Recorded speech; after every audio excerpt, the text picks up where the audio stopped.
এবার নূহ আলাইহিস সালাম আল্লাহ ঘোষণা করে দিলেন, নুরে যত মাকলুকাত আছে দু একটা করে দুইটা করে প্রাণী নিবা, গাছের ফল ফলাদি যা আছে নিবা, জোড়ায় জোড়ায় মানুষগুলো, জোড়ায় জোড়ায় পশুগুলো নৌকা বানায় নিয়ে যাবা। নূহ আলাইহিস সালাম নৌকা বানাবে। এখন নূহ আলাইহিস সালাম তক্তা পাবে কই?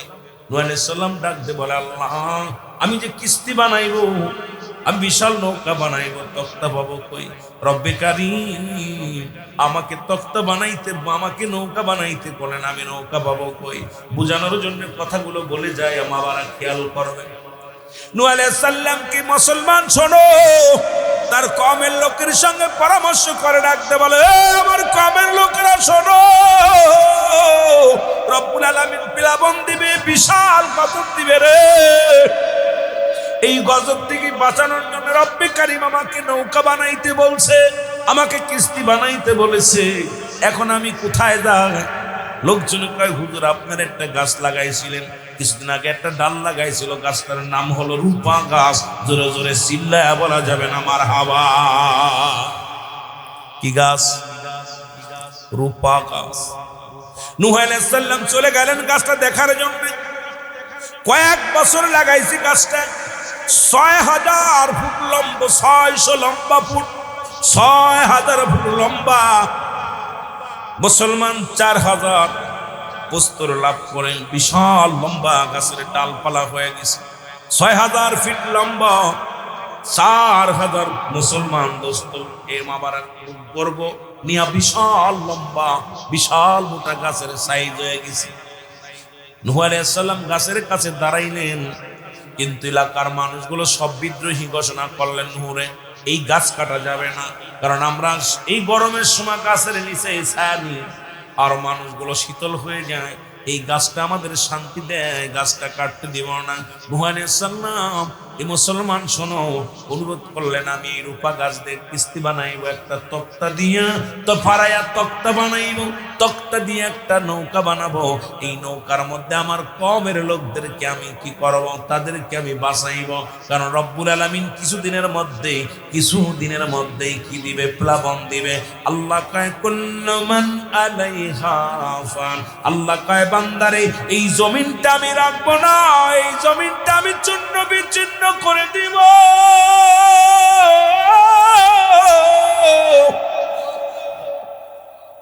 তবু এই জমিনের লোভ গেল না, পরের জমি ফাঁকি দিয়া নি রে।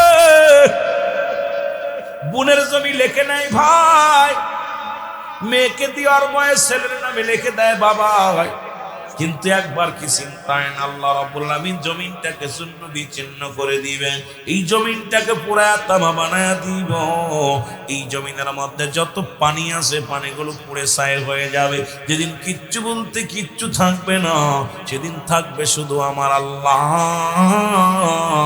যদি এই ভয়টা মানুষের মধ্যে থাকতো, দুনিয়ার জন্য ঘুষ খেত না, সুদ খেত না মুসলমান, কত না অফিসে বইয়া এ কপাল পুরা মানুষেরা শোন, অফিসে বইয়া সুদ খাও, ঘুষ খাও। এই জমিন কেন, কত জমিন ফাঁকি দিলা, পরের হাতাল ঠেললা, পরের জমি দখল করে নিলা, পরের জায়গা বেড়া দিয়া নিজের করে নিলা, ভাইয়ের হক নষ্ট করলা, বোনের হক নষ্ট করলা। কিন্তু তুমি কি জানো না, এই জমিনটা আমার আল্লাহ রাখবে না। আল্লাহ কয় জমিনটা আমি চূর্ণ বিচ্ছিন্ন করে দিব। আরে এই যে শুনলাম, ছোট্টবেলা থেকেই শুনছি, আল্লাহ কয় জমিনটা আমি চূর্ণ বিচ্ছিন্ন করে দিব। কুল্লু মান আলাইহা, ছোট্টবেলা থেকে ওয়াজ শুনতেছি, আল্লাহ কয় আমি জমিন আসমান জমিনের মধ্যে যা কিছু আছে সব আমি চূর্ণ বিচ্ছিন্ন করে দিব, থাকবো শুধু আমি। এখন আমরা গোলামি করব কার? আস্তে কইতেন না, জোরে কইবেন, আরো জোরে বলেন কার? আল্লাহ। এখন কয়জন মানুষ ঈশান নামাজ পড়েছেন, কজন মানুষ মাগরিবের নামাজ পড়েছেন, কজন মানুষ ফজরের নামাজ পড়েছেন?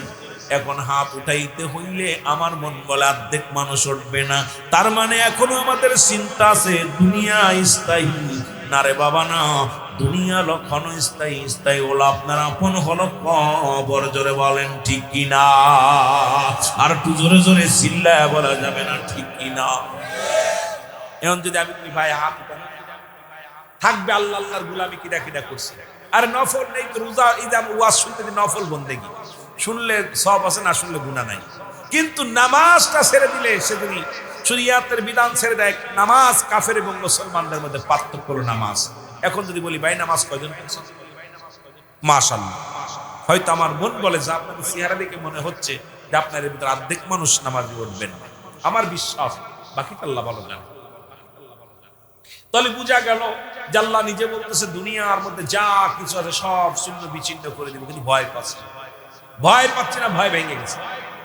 ঠিক কিনা, ঠিক কিনা আমার বন্ধুগণ? আমার ও মুসলমান শোনো, আল্লাহর সঙ্গে বিদ্রোহী ঘোষণা করে দিলেন এলাকার মানুষগুলো। নূহ বলে আমার এই মানুষগুলো বাঁচাইতে হবে, রব্বি কারীম আমার হুকুম দিছে। খেয়াল করবেন আলোচনা কোথায় থেকে কোথায় যে আলোচনাগুলো মূলধারাগুলো খেয়াল রাখবেন। নৌকায় রব্বি কারীম আমারে ঘোষণা করে দিছে কিছুক্ষণের মধ্যেই, কিছুদিনের মধ্যেই ফেলাবান হবে। এই বান্দা রব্বুল আলামিনের গোলাম আমি, আমাকে বলছে প্লাবন হওয়ার আগে এই ইমানদার মানুষগুলো কোথায় তের মধ্যে। এখন আমি এই কাজের জন্য ব্যস্ত, আমি নৌকা বানাবো, আমার সহযোগিতা তোমরা করো। লোকজন কয় না না, আমরা বেঁচে থাকতে এই রূপা গাছ কাটতে দিব না। এর নূহ আলাইহিস সালামের একজন উম্মত ছিলেন, নাম হলো আহম। নাম কি? আহম। ওর গায়ে বড় বল। আহম এসে বলে ইনি হলো আল্লাহর পয়গম্বর নবী নূহ। তোরা হলি সাধারণ পাবলিক, তোরা হলো সাধারণ পাবলিক। আল্লাহর নবী নিজের মন গড়া কথা বলে না। রব্বুল আলামিন যেহেতু ঘোষণা করেছে প্লাবন হবে, এর মধ্যে কোনো সন্দেহ নাই। আর নূহ আলাইহিস সালাম যেহেতু বলেছে প্লাবন হবে, এই জমিনের মধ্যে উল্টা পাল্টা করে দিবে আমার আল্লাহ, সেহেতু আমি আহম বলতেছি তোরা এত যদি পারো হ্যাডাম থাকে আমি আহমের সঙ্গে লড়ো। এই সবাইকে গুতুগাতা মেরে সবাইকে পরাজয় করে আহমের গায়ে বল বেশি। গাছটা কেটে বলেন আল্লাহর নবী নূহ টেনশন করেন না, কারণ আপনি সত্য বলেছেন, বিপদ আসবে, বিপদ আসবে, বিপদ আসবে, এর মধ্যে কোনো সন্দেহ নাই। আমি গাছটা কেটে দিলাম। আহম গাছটা কেটে দিলেন। এইবার আহম গাছটা কাটিয়া গাছটার সুন্দর করে ফাড়াইলেন, ফাড়াইয়া তক্তা বানাইলেন। তক্তা দিয়া 40 জন মানুষ নিযুক্ত করলেন। 40 জন ব্যক্তি মুসলমান মিস্ত্রি লাগাই দিলেন। মিস্ত্রি লাগাইয়া বিশাল বড় কিস্তি তৈরির কাজ শুরু করে দিলেন। জোরে জোরে চিল্লায়া বলা যাবে না মারহাবা। আহমের বিশ্বাস যে আল্লাহর নবী মিথ্যা বলতে পারে। আরে আমার নবী বলছে এই দুনিয়া শেষ হয়ে যাবে। এই দুনিয়া কেমনি থাকবে? এই দুনিয়া দেখতে সুন্দর, মায়া ভরা ঘর। কি কর? দেখতে সুন্দর, মায়ার ঘরে পড়ে গেছে। আইসো একা যাইবা একা, কিসের অহংকার তোমার, কিসের অহংকার। কুল্লু নাফসি, অনেক লম্বা মানুষ, ওর ক্ষুধায় কাবু। পৃথিবীর মধ্যে ক্ষুধা তো খারাপ পাইলে আর কোনো কাজ হয় না। কারণ অত ছিল আদম আলাইহিস সালামের এক বিদ্রোহী সন্তান এই পৃথিবীর মধ্যে বাবার সঙ্গে বিদ্রোহী করেছে। এই দুনিয়ার মধ্যে কয়েক নবী আসা পর্যন্ত দুনিয়ার মধ্যে জিন্দা ছিল। উনি 6 মাস বিশ্রাম করেন, আর 6 মাস ওই নীল নদের মাছ ধরে ধরে রোদি শুকায় আর খায়। এই দুনিয়ার মধ্যে ওনার খাবারই হলো মাছ। এই পানির মধ্যে এত লম্বা মানুষটা সাগরের মধ্যে দাঁড়াইয়া দাঁড়াইয়া সাগরের নিজ দেশ থেকে মাছ ধরে ধরে খায়। জোরে জোরে বলেন মারহাবা। আরো জোরে। এ মুসলমান শুনে না, ওনার নাম হলো উস। মারহাবা। আরো জোরে বলুন। এনার নাম হলো উস। এই উজির কাছে যাও। ইনি হলো আদম আলাইহিস সালামের ছেলে। অনেক লম্বা ইতিহাস, আমি বাস্তবতা নিয়ে আলোচনা করতে যাইয়া অনেক লম্বা দিকে চলে গেছি। কারণ আপনাদের বাঁচানোর জন্য এই যে ভূমিকম্প হচ্ছে, এত গজব, এই যে করোনা ভাইরাস মহামারী এত দেখা দিতেছে, তবু আমরা ঈমান আনতেছি না। এখনো আমরা বদমাইশি ছাড়লাম না, নামাজ ধরলাম না, ঘুষ ছাড়তে পারি নাই, ঘুষ ছাড়তে পারি নাই, জিনা ছাড়তে পারি নাই, ব্যভিচার ছাড়তে পারি নাই, পর্দা করতে পারি না। খালি দুনিয়ার প্রেমে দুনিয়ার প্রেমে আমরা পাগল হয়ে গেলাম। নবীজি বলছে বালহুয়া খেলাম, এই দুনিয়াটা হলো পচা দুর্গন্ধ মরি। মানুষের চরিত্র হলো কুকুরের চরিত্র। ওই কুকুর যেমন মরি পাইলে খুশি হয়, সে জামানার মানুষ খালি সম্পদ পাইলে খুশি হয়। মরে যাচ্ছে তাও যদি সোনা দানা যা আছে কোমরে নিয়ে যেতে চায়। ও যুবক, কবর তোর জন্য একটা কবরে চলে গেছে, এখনো জমা জমি নিয়ে হট্টগোল বেঁধে আছে, এখনো দান ধ্যান করতে চাই না, মসজিদে দান ধ্যান মসজিদেও যাই না, মানুষকে হিংসা করি, কারণ এখনো চিন্তা নাই আমার কবরে এক পা চলে গেছে, আর এক পা চলে যাবে, আমার যে কোনো মুহূর্তে মরণ আসতে পারে। এখনো দুনিয়া দুনিয়া দুনিয়া।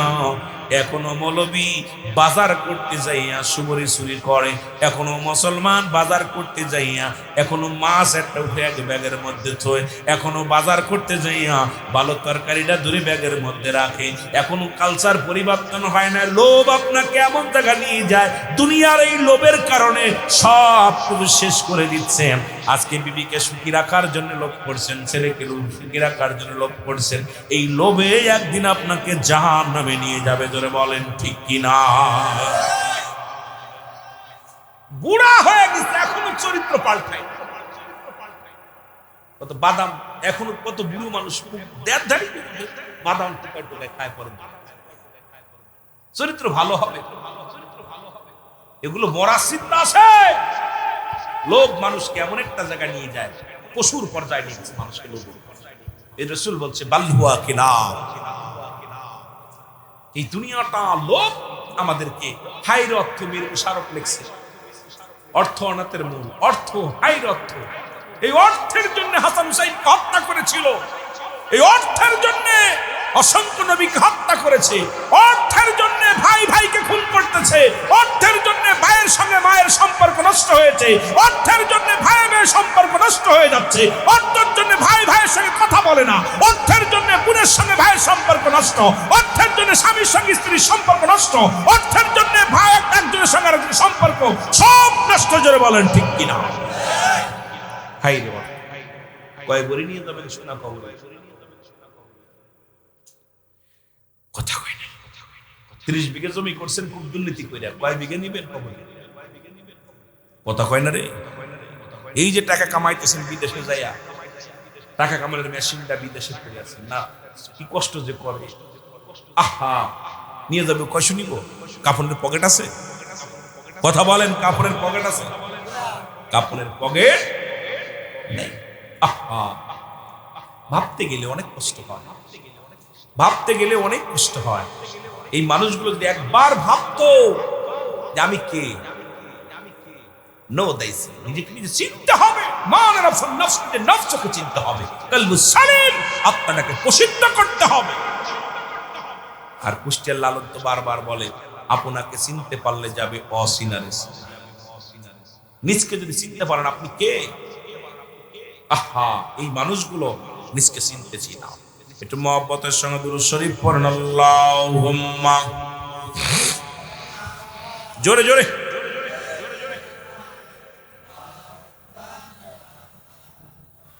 ওয়ালা ইয়ালি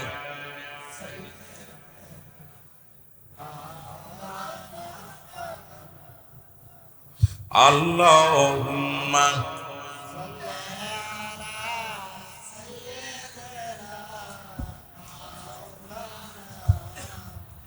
ওয়ালা ইয়ালি। এ মুসলমান শুনে নাও, নূহ আলাইহিস সালাম চলে গেলেন উজবিন উনুনের কাছে। উজবিন উনুনের কাছে যা বলে, উনুন, ও উজবিন উনুন, এই নীল নদের মধ্যে কিছু তক্তা উঠায় দিতে হবে, তোমার আমি খাবার দিব। উজবিন উনুন যখন খাবারের কথা শুনছে, পাগলে কয় নবী, ও নবী নূহ, তুমি কি আমার পেট ভরে খাবার দিবা? বলে হ্যাঁ, পেটটি ভরে তোমার খাবার দিব, তাহলে তোমার কাজ আমি করে দিব। উজবিন উনুন উনি পানির ভিতরে যাইয়া, এই মাজা পানি হলো নীল দরিয়ার মাঝখানে, উনি হাত দিয়ে তক্তাগুলো উঠাইয়া মাথার মধ্যে আনিয়া ফেলা শুরু করলো। সারাদিন পরে তক্তাগুলো উঠাইলেন, নীল নদের মতো থেকে রক্তাগুলো উঠাইলেন। উঠাই উজবিন উনুন উনি যখন তক্তাগুলো দিয়া বলে, নবী নূহ, এই নাও তক্তাগুলো, আমারে খাবার দাও। আমাকে খাবার দাও, দেরি করো না। এবার মুসলমান নবী নূহ আলাইহিস সালাম 3 টুকরা রুটি দিলেন উজবিন উনুনকে। 3টা রুটি দিয়া বলে, ও উজবিন উনুন, এই নাও 3টা রুটি তুমি নাও। 3টা রুটি দেখিয়া উজবিন উনুন খুব রাগান্বিত হলেন। কয়, নবী নূহ রে, তুমি একটা বাজে মানুষ, তুমি একটা নষ্ট মানুষ। কারণ তুমি সারাদিন বলে আমার তক্তা টানাইলা, এই নীলনদের ভিতর থেকে তক্তাগুলো উঠাইলাম, এখন তুমি আমার সামান্য খাবার দিলা। আমার নূহ আলাইহিস সালাম উজবিন উনুন রে, সারাদিন ভরে মাছ খাও, নীলনদের মাছগুলো খাও, পেটটি ভরে খাও। 3টা রুটি দেখে তুমি কষ্ট পেও না, তুমি রাগান্বিত হও না। ওই 3টা রুটি খেয়ে যদি তোমার আরো লাগে আরো দিব, টেনশন কোনো কারণ নাই। তুমি যতক্ষণ পর্যন্ত তোমার পেটটা না ভরবে, আমি নূহ আলাইহিস সালাম কথা দিলাম, ততক্ষণ পর্যন্ত তোমাকে রুটি দেব। উজবিন উনুন বলে, তুমি কি আমারে পাগলামি করো? আমার সঙ্গে পাগলামি করো? আমার কি পাগল পাইছো? তোমার তক্তাগুলো আমি নদীর মধ্যে আবার ফেলে দিব। নূহ আলাইহিস সালাম বলে, বাবা উনুন এই ফেলানো লাগবে না, তোমাকে রুটি দিলাম, খাও। নূহ আলাইহিস সালাম মুসলমান যখন ঘোষণা করলেন, এবার উজবিন উনুন উনি কি করলেন, উনি সঙ্গে সঙ্গে রুটি খাওয়া শুরু করলো। রুটি শেষ হয় না, খাইতে খাইতে 1200 রুটি খেয়ে ফেলছে। জোরে বলেন আল্লাহু আকবার। টান দেয়, খালি পাতিলের ভিতর থেকে বাইর হয়। 12 খাইতে খাইতে 1200 রুটি খাইয়া উজবিন উনুন কয়, নবী নূহ রে, আব্বা যখন জন্ম দিছে মার পেট থেকে পড়ে এত তৃপ্তি সহকারে আজ পর্যন্ত খানা খাই না। কারণ ও তো ছিল ওই যে আদম আলাইহিস সালামের বিদ্রোহী সন্তান। কথা বুঝলেন? অনেক লম্বা ইতিহাস। ও যুবক বলে, নূহ রে, তুমি আমারে পেটটি ভরে খাওয়াইলে, এখন উনুন দেখে পাতিলের মধ্যে 3 টুকরা রুটি রয়ে গেছে। জোরে বলা যাবে না মারহাবা? আর একটু জোরে বলা যাবে না মারহাবা? এবার উনুন পায়, নবী নূহ রে, 3 টুকরা রুটি দিলা, 3 টুকরা রুটি আছে। উনুন রে, তুমি যখন বিসমিল্লাহ বলে যখন রুটি খাওয়া শুরু করেছো, বরকত শোনো, আজকে যতই টাকা ইনকাম করো এর মধ্যে শান্তি নাই। কারণ যেখানে রহমত নাই সেখান থেকে সব শেষ হয়ে যাবে। ঘুষের টাকা, সুদের টাকা নিয়েও সেখানে বরকত হয় না। হালাল ভাবে উপার্জন করছে 100 টাকা, হালাল ভাবে উপার্জন করছো 500 টাকা, এই টাকা দিয়া যত মজা পাবা খানা খায়া, এই টাকা যত বরকত আসবে, হারামের ভিতরে কোনো বরকত নাই। জোরে বলেন ঠিক কিনা? নূহ আলাইহিস সালাম বলে, উজবিন উনুন, এটা রহমতের রুটি, হালাল উপার্জন। তুই 3টা রুটি খাইছো, শেষ করতে পারছো? হুজুর লজ্জা পেয়েছে, আমি তো প্রথম বলছি আমার ক্ষুধা সারবে না। 3টা রুটি আমি মাছ ধরে দেবো, 6 মাস মাছ খাই আর 6 মাস বিশ্রাম নিই। এই মাছগুলো ধরি, রোদ্রে শুকায়, পেটারে খায়। আর আপনি 3 টুকরা রুটি দিয়ে আমারে পেটটা ভরাই ফেলেন, তাও বেশি। ডাক দে বলে, হুজুর এই 3টা রুটি তো আপনি আমার দিয়েছেন। বলে, হ্যাঁ, তাহলে এই 3টা রুটি আমার। নূহ আলাইহিস সালাম উপর দিকে তাকায় বলে, রব্বি কারীম। উজবিন উনুন জীবনে প্রথম বিসমিল্লাহ বলে শুরু করেছে, সুতরাং রুটির মধ্যে বরকত আছে বললাম। সুতরাং আমি উজবিন উনুনকে এই 3টা রুটি আমি কে দান করে দিব কিনা? আল্লাহ রাব্বুল আলামিন জিবরিল আমিন দেখো, ও নূহ, ওই রুটি যে তোকে দেশো দিয়ে দাও।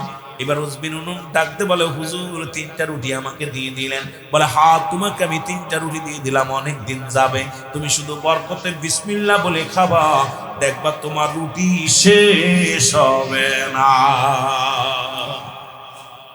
আর আল্লাহর রহমত কি কোনোদিন শেষ হয়? কথা বলেন না কেন? আল্লাহর রহমত শেষ হয়? কারণ এই বিসমিল্লাহর বড় দাম, সুবহানাল্লাহর বড় দাম, আলহামদুলিল্লাহর বড় দাম। আমরা কপাল পুরা বুঝি না, আমরা কপাল পুরা বুঝি না। এই বরকত যে রব্বুল আলামিন এত পরিমাণ বান্দারে দান করলো, এই বান্দাগুলো বুঝলাম না। চিন্তা করি সুদ খাইলে বেশি হবে, ঘুষ খাইলে বেশি হবে না রে বাজান না। যখন আপনি হালাল উপার্জন আলহামদুলিল্লাহ বলে বিসমিল্লাহ বলে শুরু করবেন, রব্বুল আলামিন এই হালাল উপার্জনের মধ্যে এত পরিমাণ বরকত দিবে, হয়তো সামরিক কিছু কষ্ট হবে, দেখবেন রব্বুল আলামিন এর মধ্যে যে বরকত নিয়ে তো আছে এটা নষ্ট হবে না। এই বরকতের বিনিময়ে রব্বুল আলামিন দুনিয়া আখিরাত দুইটাই দান করবে। জোরে বলা যাবে না মারহাবা? আর একটু জোরে বলো মারহাবা। কষ্ট হচ্ছে? কষ্ট হচ্ছে আমার ভাইরা, আমার বন্ধুরা। এবার উজবিন উনুন উনি কি করলেন, তক্তাগুলো বলে আমাকে তক্তাগুলো নিয়ে দাও, তক্তাগুলো নিয়ে দিলেন। ও যুবক শুনে নাও, তক্তা দিয়ে নূহ আলাইহিস সালাম কিস্তি বানাইলেন। বানানো কমপ্লিট হয়ে গেল। এখন প্লাবন আর হয় না। মানুষ কয় নূহ একটা মিথ্যাবাদী, এত বড় কিস্তি বানাইলো, এত বড় নৌকা বানালো, কিন্তু প্লাবনও হয় না, মানুষ বিপদগামও হয় না। নূহ কি তাহলে মিথ্যাবাদী? আমার আল্লাহ রাব্বুল আলামিনের দরবারে সিজদায় পড়ে গেলেন নূহ আলাইহিস সালাম। আর ওই জামানার কিছু দুষ্ট মানুষ এই কিস্তির মধ্যে পায়খানা শুরু করে দিল। জোরে বলেন আল্লাহু আকবার। হে আল্লাহু আকবার বলো না। নূহ আলাইহিস সালামের কিস্তির মধ্যে পায়খানা করা শুরু করলো।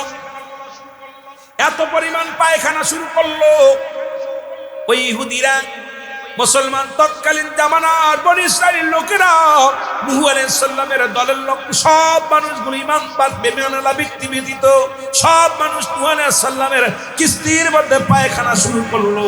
নূহ আলাইহিস সালাম কান্দে বলে, আল্লাহ আপনি আমারে কিস্তি বানাইতে বললেন মানুষকে সাহায্যের জন্য, এখন দেখি কমের মানুষেরা পায়খানা করে কিস্তি ভরে ফেলে। এ কোন জ্বালায় পলাম জাল না, এই পায়খানার গন্ধে তো মানুষ টিকতে পারে না। রব্বুল আলামিন ডাক দিয়ে কয়, নূহ রে, আমি কিস্তি বানাতে বলছি, তুমি বানাইছো, ধৈর্য ধরো, কারণ বিপদ যখন দিব তখন বুঝবা। তোমার ঈমান মজবুত রাখো, তোমার প্রতিবেশী, তোমার আপনজন যারা আছে তাদেরকে সতর্ক দাও, তারা যেন প্রস্তুতি থাকে। জোরে বলেন না সুবহানাল্লাহ। আর একটু জোরে বলেন না সুবহানাল্লাহ। আমার ভাইরা, আমার বন্ধুরা, আমার এমন সময় এক কানা, রাতের অন্ধকারে কানা আসলেন পায়খানা করার জন্য। এই কানাডা যখন পড়ে গেলেন কিসের বাথরুমের মধ্যে পড়ে গেল। পড়ে যাওয়ার সঙ্গে সঙ্গে এই বুড়ো কানাডা সঙ্গে সঙ্গে চোখ দুটি ভালো হয়ে গেল। বুড়া মানুষ 18 বছরের যুবক হয়ে গেল। উনি ফিরে চলে গেলেন বাড়িতে। বাড়ি যায় কমের লোককে দেখাইলেন। সবাই বলে, তুই তো কানা ছিলি, তুই তো ছিলি বুড়া মানুষ, এমনি কেমনে হলি? ভাই শোনো শোনো, নূহুর কিস্তির মধ্যে পায়খানা করতে গিয়েছিলাম। ওই পায়খানা করতে যে পা পিছলে ভিতরে পড়ে গেছি। ওই পায়খানা খাইছি আর পায়খানা লাগছে। এখন চোখ ভালো হয়েছে, আমি বুড়া মানুষ জোয়ান হয়ে গেছি। জোরে বলেন সুবহান। আর একটু জোরে বলেন না সুবহানাল্লাহ। লোক কাম সর, পায়খানা খাইয়া পায়খানা দিয়া চোখ ভালো হয়েছে। এলাকার মধ্যে যত অন্ধ ছিল সব প্রতিদিন ডুবানো শুরু করলো নূহ আলাইহিস সালামের কিস্তির মধ্যে। আল্লাহ কারে দিয়া সাইজ করে দেখে খেলা শুরু। নূহ আলাইহিস সালামের পায়খানা, ওই কিস্তির মধ্যে পায়খানা, যত অন্ধ ছিল দলে দলে লোকজন যায়, ডুব দিলে অন্ধ ভালো হয়ে যায়। আল্লাহ কয়, নূহ রে, ওদের পায়খানা ওদের দেখাবো, দাঁড়া, ধৈর্য ধর, ধৈর্য ধর, পরিষ্কার হবে, একটু ধৈর্য ধর, বিপদ দিব, ধৈর্য ধর। এবার যত কানা ছিল মহল্লা সব কানা মানুষ ভালো হয়ে গেল। এবার আসলো খোড়া। খোড়াগুলো যেই ডুব দেয় খোড়া ভালো হয়ে যায়। খোড়াগুলো যেই পায়খানার মধ্যে ডুব দেয় অমনি ভালো হয়ে যায়। শুধু ভালো খালি ডুব দেয় না, পাতিলে করে বাড়ি নিয়ে যায়। জোরে জোরে বলেন না মারহাবা। কিস্তির পায়খানা শুধু খাচ্ছে আর নিচ্ছে, খাচ্ছে আর নিচ্ছে। রব্বুল আলামিন কি পারে দেখছেন? খেলা। শুধু মানুষগুলো পাতিল করে বাড়িতে নিয়ে যায়। এবার খুরাটা ভালো হলো, বুবাটা ভালো হলো, প্রতিযোগিতা, এত পরিমাণ প্রতিযোগিতা শুরু হলো। কানা, খুড়া, ল্যাংড়া, কুজো যা ছিল সব আসিয়া পায়খানার সাইটে সুটে খাওয়া শুরু করলো, সব নিয়ে গেল। এবার প্রতিযোগিতা শুরু হলো, পিস্তিখানা ধুয়ে খাওয়া শুরু করলো। আর দিন পায়খানা যখন পরিষ্কার হয়ে গেল, দুর্গন্ধ যাতে না থাকে, আল্লাহ কয়েন করে দেখবি এবার খেলা।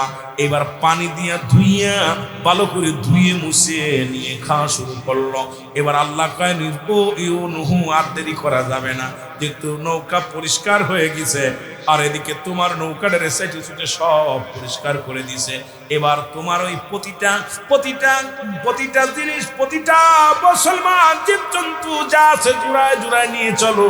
নূহ আলাইহিস সালাম কিস্তির মধ্যে উঠাইলেন। ও মুসলমান কিনান দাঁড়ায় আছে। আমার নবী নূহ আলাইহিস সালাম কিনানকে ডাক দেখায়, কিনান রে, ওঠ বাবা ওঠ। কিনান কয় তোমার ওই কি লাবণ হবে, আমার এত বড় লম্বা মানুষ প্লাবন হবে, আমার ভয় দেখায় না। অনেক দিন তুমি বলছো প্লাবন হবে প্লাবন হবে, তোমার কথা আমি মানি না, তোমার কিস্তির মধ্যে উঠবো না। রব্বুল আলামিনের কাছে ডাকতে বলেন ওয়া আলাইহিস সালাম রব্বি কারীম, আমি তো জুড়ায় জুড়ায় সব প্রাণী উঠাইলাম, হাতিপুরা যত যা ছিল সব জুড়ায় জুড়ায় উঠাইলাম, এখন আমার ছেলে তো উঠতে চাই না। আল্লাহ, আমার আল্লাহ ডাক দিল হামদে বলেন উপরে, তোমার ছেলে কাফের, সুতরাং সে তোমার ছেলে হতে পারে না, যদিও তুমি জন্ম দিছো। যেহেতু তোমার বাবা তোমারে মানে না, আমি রব্বি কারিমরে মানে না, সে তোমার ঔরজ্জাত সন্তান হলো, তে তোমার ধর্মের যুদ্ধে নাই, সুতরাং ও কাফের। আমি আল্লাহ ওরে সাইজ করে দিব, তুমি নৌকা ছেড়ে দাও, দেরি করো না, রওনা হয়ে যাও। নূহ আলাইহিস সালাম এবার ডাকতে বলে, এ শয়তান।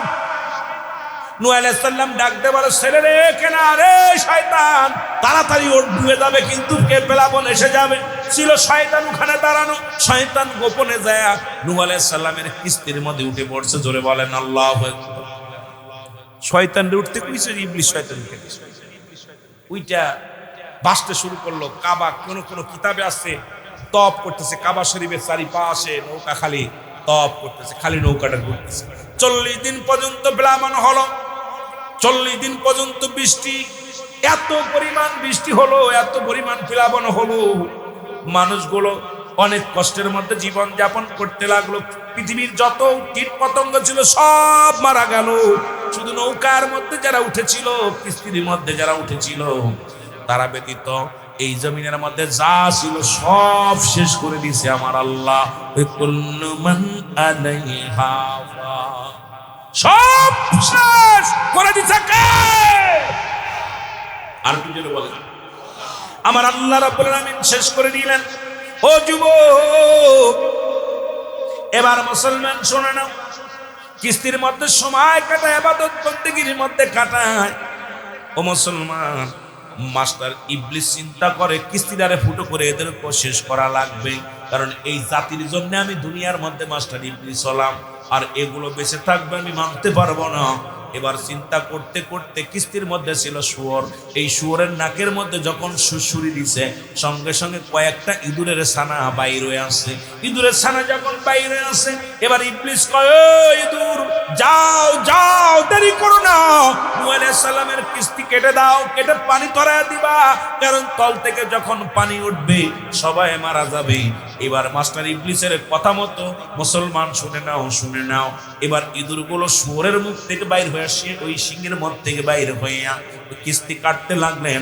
এইবার মুসলমান দুটি কবুতর দেখতে পাইলেন, কবুতর দেখে যাইয়া মুসলমান শুনে নাও, শুনে নাও, মুসলমান এবার নূহ আলাইহিস সালামের কাছে নালিশ দিলেন, হুজুর সর্বনাশ।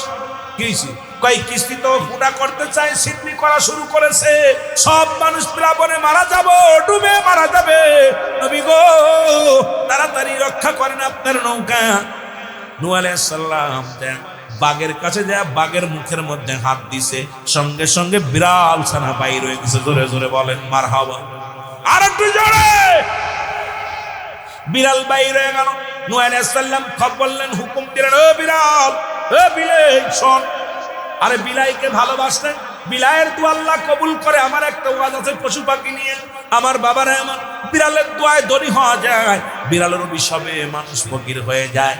গত পরশুদিনকে দেখলাম নেটিজনেরা বাবারা আমার, যেটা নেটের মধ্যে দেখে আমি কান্না ধরে রাখতে পারি নাই। একটা বিড়াল ছানাকে ও খাসার মধ্যে ধরে ভিতরে আগুন ধরায় দিছে, কত যন্ত্রণা দিয়ে মারে। বিড়াল ছানাকে নবী ভালোবাসত। আবু হুরায়রা মুসলমান বিড়াল ছানার পিতা, নবীর আমার নবীজি ও মুসলমান আব্দুস শামস আব্দুর রহমান নাম ছিল।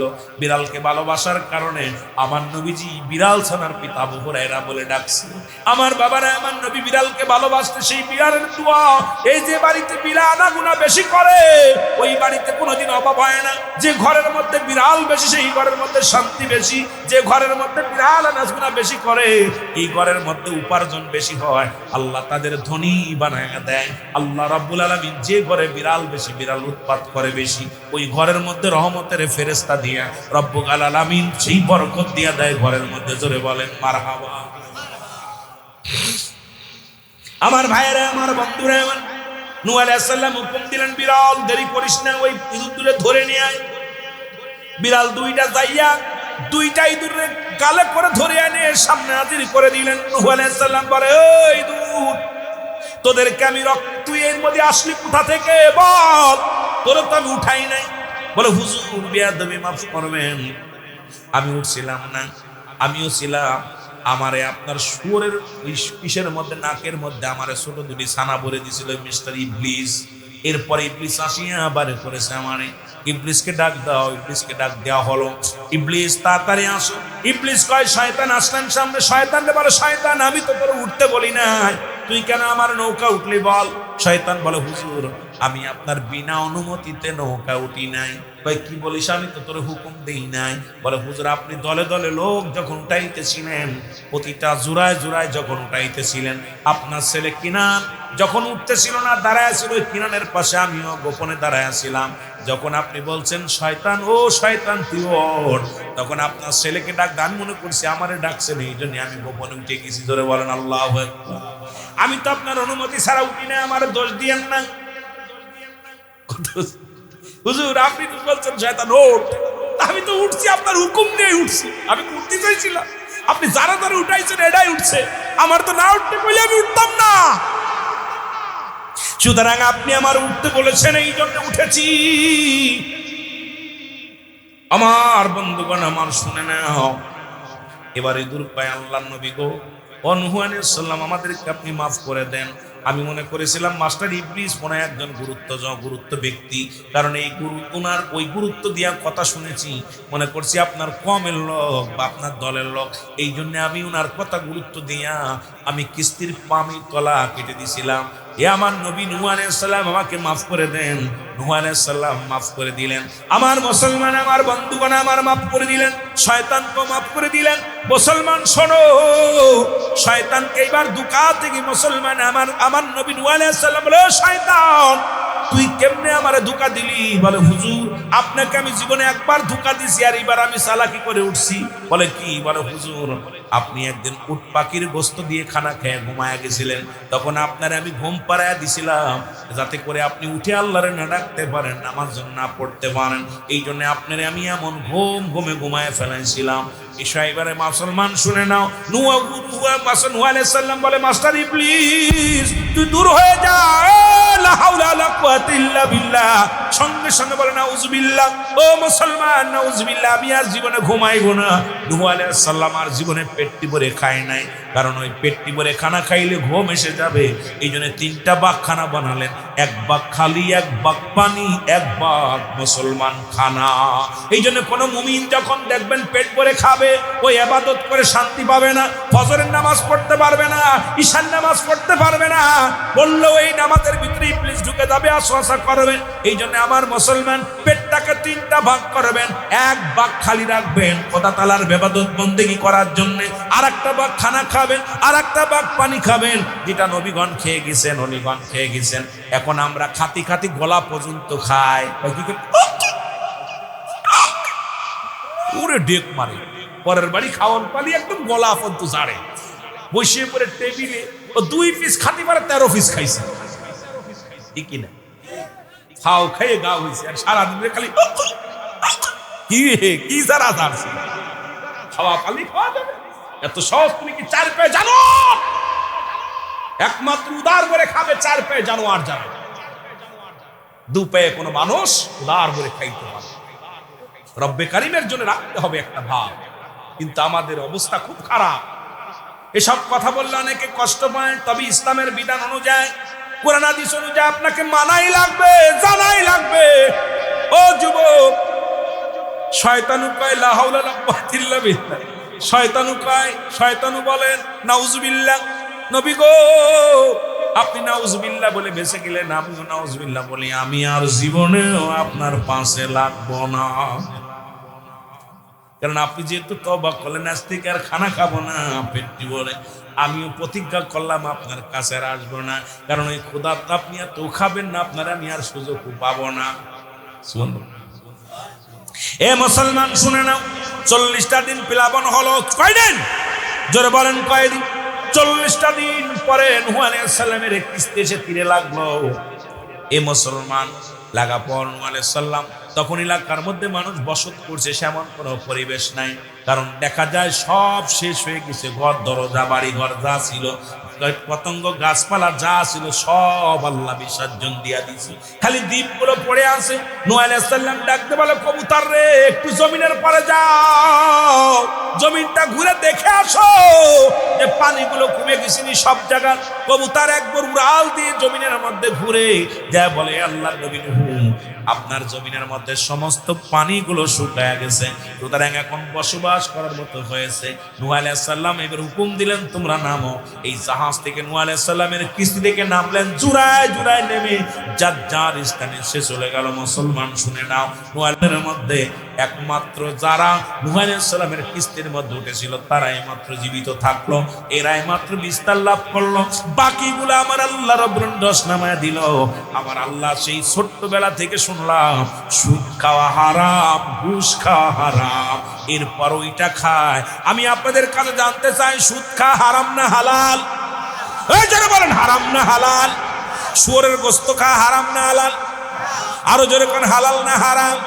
এ কপাল পুরা যারা সুদখোর, তোদের জন্য আজ থেকে গরুর গোশত বন্ধ, মুরগির গোশত বন্ধ, খাসির গোশত বন্ধ, তোদের জন্য বৈধ হলো শুয়োরের গোশত। কারণ শুনে নাও, সুদখোরের জন্য কোন হালাল প্রাণীর গোশত বৈধ নয়, ঘুষখোরের লগে ঘুষখোরের জন্য কোন হালাল প্রাণীর বৈধ নয়। সারাদিন খাবি ঘুষ, সারা বছর ধরে খাবি ঘুষ, আর অফিসে বইয়া বইয়া ব্যাগ পাটায়া গরুর গোশতের দাম বাড়াবি, চলবে না।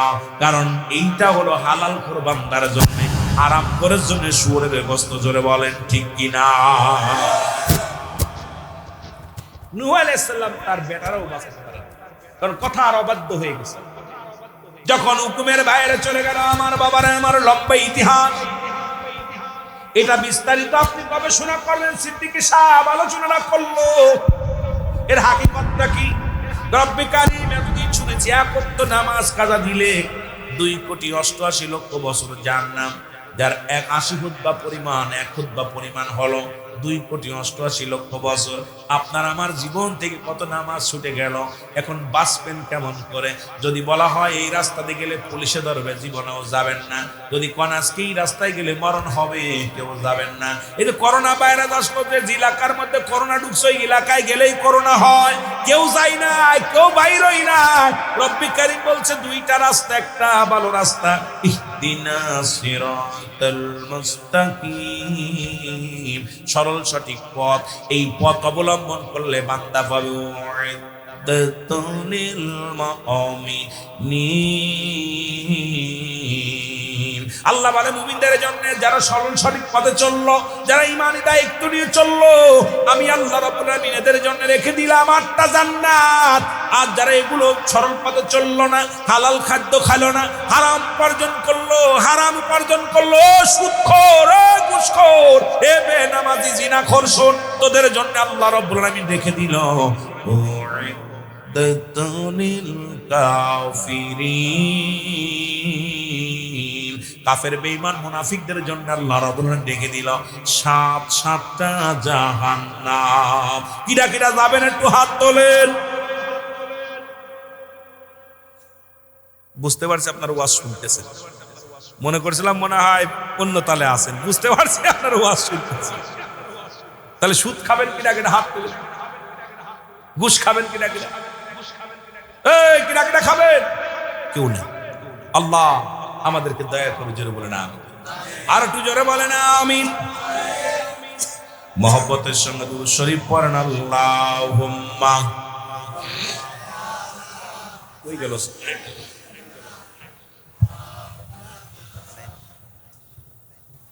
ওয়ালা ইয়াল, জোরে জোরে।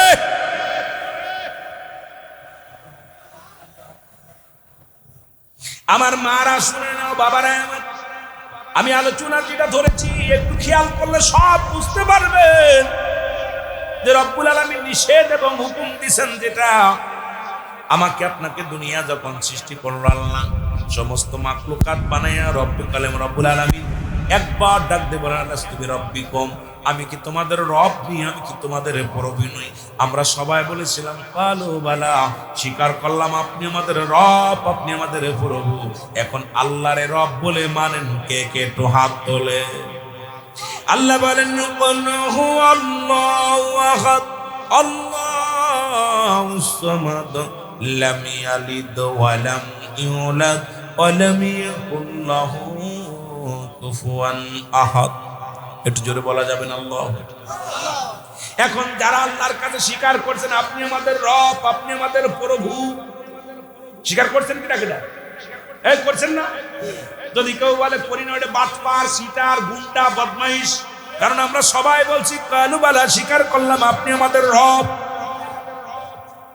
এখন আপনি আপনার বিয়ে করছেন, অমুক গ্রামে অমুক নিবাসী, অমুকের পুলার লাগে, অমুকের মেয়ের লাগে বিবাহ, সারাদিন আপনার কাজ করে, রাত্রে যদি আপনার কাছে না থাকে তালাক দিয়ে দেবেন। কর্মচারী যদি আপনার হুকুম না মানে তার কর্মচারী বেতন বন্ধ করে দিবেন। আপনার ড্রাইভার যদি আপনার গাড়ি না চালায় তার বেতন বন্ধ করে দিবেন। আপনারা কামলা নেন, কিনেন, এটা কিনেন কামলা বা জন, এটা যদি আমার ভাই নেছে কামলা, এখন আমার খাতে কাজ করলো নাকি টাকা দিব? কথা এরা আমার ওয়াজ আনছেন, এখন যদি আপনাদের ওয়াজ বাদ আর এক জায়গায় ওয়াজ করি আপনারা টাকা দিয়া তো দূরের কথা পিটেনি খাতি হইব। কথা কয় না? কথা এরা রব্বুল আলামিন কয় আমি তোমাদের রব কিনা? সবাই বলছে হ্যাঁ আপনি আমাদের রব। কালু বালা, স্বীকার করলাম আপনি আমাদের রব। এখন রবের কাছে হুকুম নিয়ে রবকে মালিক আমরা স্বীকার করলাম। মালিকের হুকুম যদি না মানি, মালিকের অবাধ্য যদি হয়ে যায়, মালিকের যদি হুকুম অমান্য করে যদি অন্য পথে চলি, তোমার জন্য জাহান্নাম, তোমার জন্য জাহান্নাম। ভাই, একটা মিল কারখানা চালাইতে গেলে, অফিস আদালত চালাইতে গেলে কর্মচারী লাগে। কর্মচারীগুলো হুকুম মানে কার? মালিক। রব্বে কারীম পৃথিবীর সব মাখলুকাতের রব, সে আমাদের মালিক। বলছে আলাস্তু বিরাব্বিক, আমি কি তোমাদের রব? বলছে হ্যাঁ। কালু বালা, স্বীকার করছি হ্যাঁ আপনি আমাদের মালিক। এখন মালিকের যদি কর্মচারী যদি বেয়াদবি করে, কর্মচারী যদি হুকুম না মানে, মালিক ওইটা ছাটাই দিব না রাখবো? কথা কয় না রে? আপনাদের মনে ছাটাই দিবেন? ছাটাই দিব, ছাটাই দিব। রব্বে কারীমের হুকুম যদি আমরা না মানি, রব্বে কারীম আমাদের উপরে রুলার চালাইব। চলো বলেন ঠিক কিনা? আমার বন্ধুগণ, আমার একটু জিকির করেন লা ইলাহা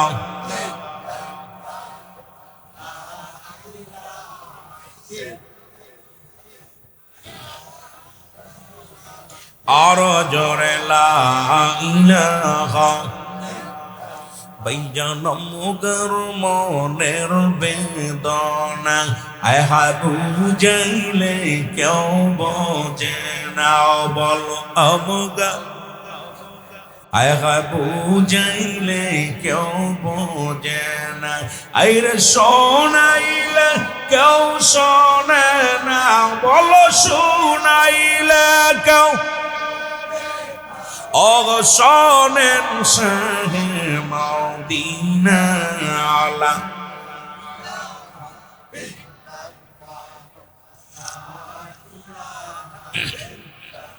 এ দুনিয়ার মুসলমান,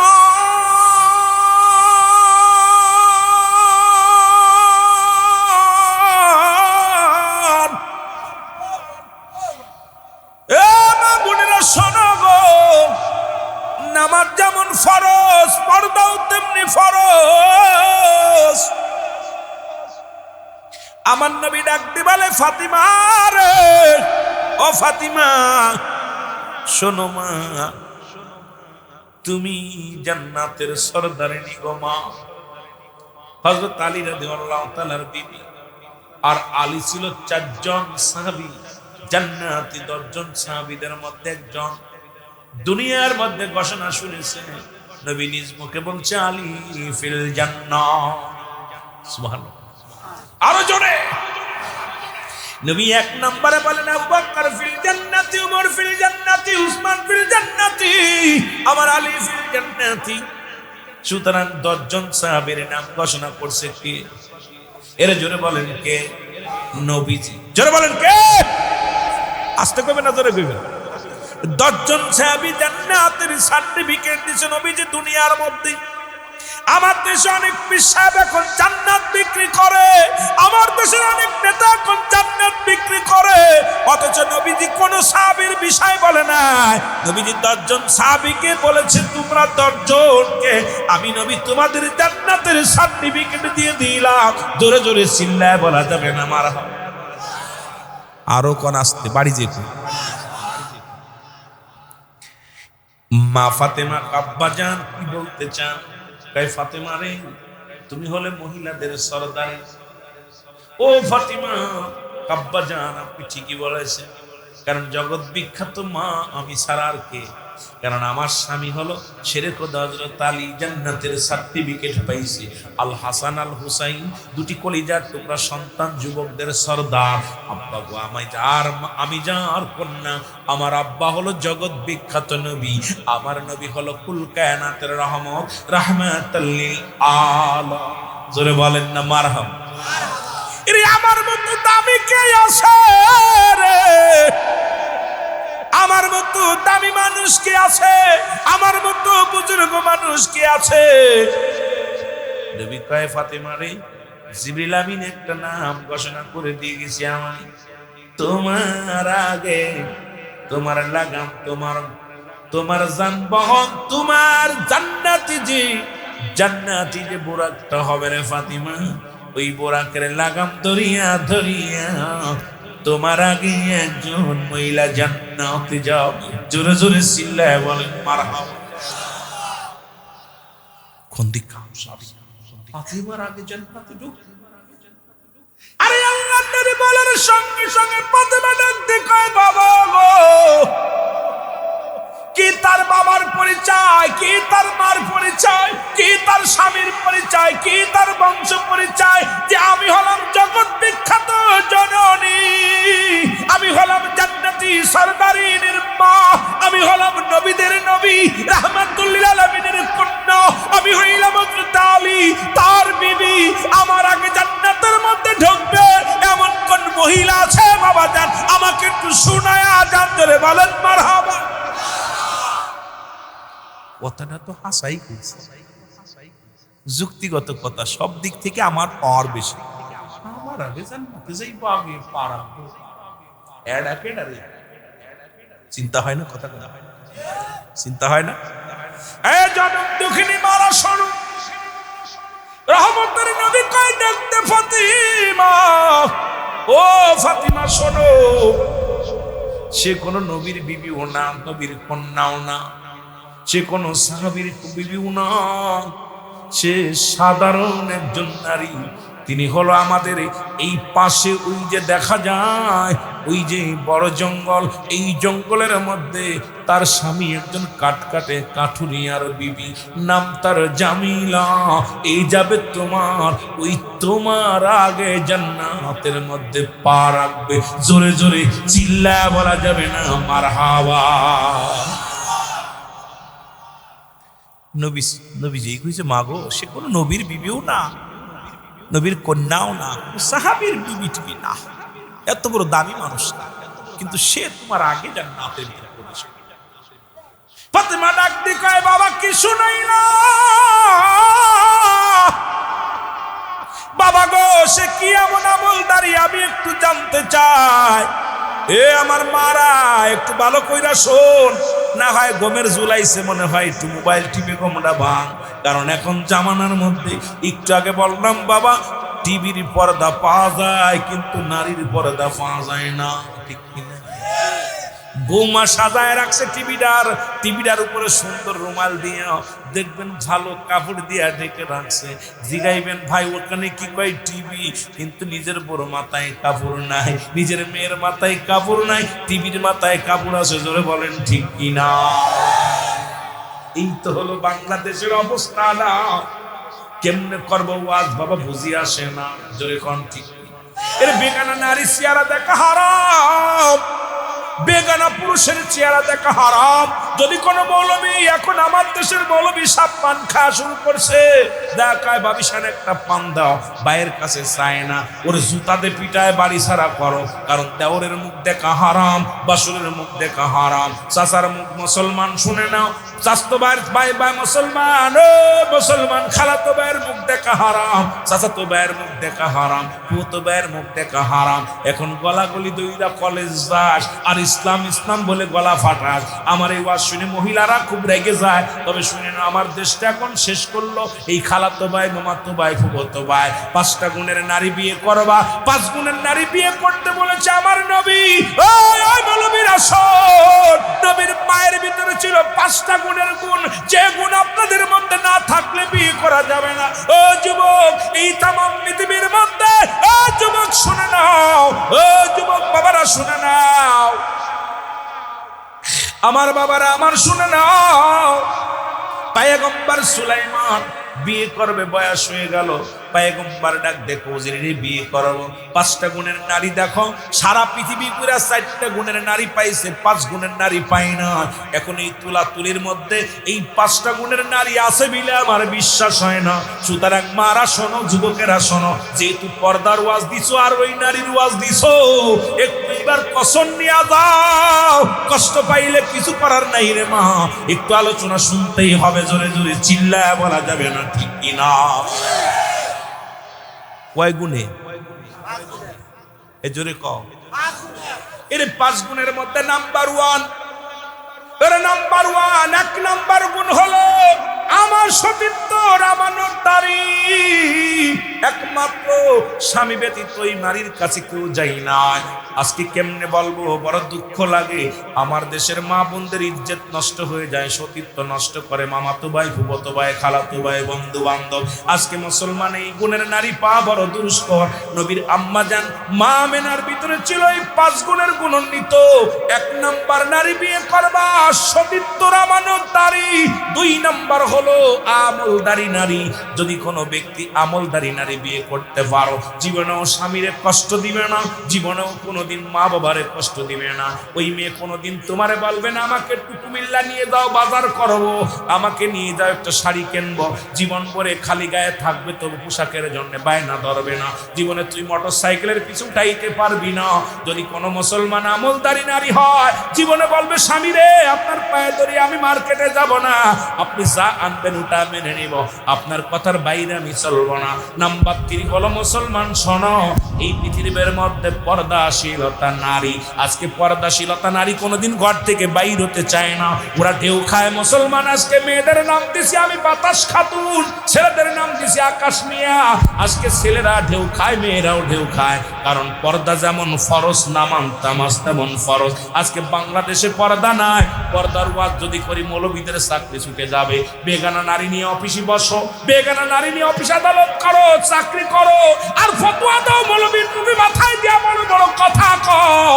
আগে বেগানা নারীর সঙ্গ ছাড়ো, বেগানা নারীর সঙ্গ ছাড়ো, এরপরে ফতোয়া দাও। ওরে ক্ষমতার জন্য কত কি করবা, এগুলো চলবে না, ভণ্ডামি চলবে না। এটা ইসলামী রাষ্ট্র বাংলাদেশ, মুসলিম রাষ্ট্র বাংলাদেশ। এই দেশের মধ্যে সত্য যদি প্রচার করতে হয়, ভণ্ডামি চলবে না, ভণ্ডামি চলবে না। জোরে বলেন ঠিক কিনা?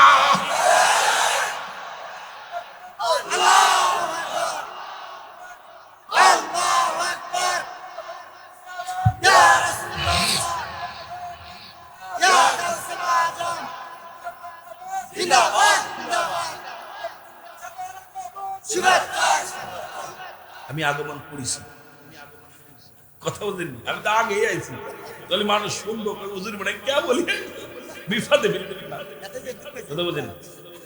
রাগ করেন না, রাগ করছেন না বাবা, এই রাগ করছেন, ডাকবে সুন্দর দিচ্ছেন, ভালো হয়েছে। তুই বলছেন আগমন করছেন, বলে হুজুর মনে কে বলেছে কাম সারছে। আর পরের বউ নিয়ে করতেছে, আর বড় ফতুয়া দিতেছে। আজকে আমার দেশে ভূতে ধরছে, ভূতের ওই পিছনে থাকে পা, আর আমাদের দেশের মৌলবীদের ধরছে এখন ওই ভূতি। পরের নারী দেখলে ভাল লাগে না, আর বড় বড় লেকচার মারে, ওয়াজ করে। এই জন্য ওয়াজে কাজ হচ্ছে না, জন্য বলেন ঠিক কিনা? আমার তো এখন ওপেন থ্রেড দেওয়া শুরু করছে মোবাইল।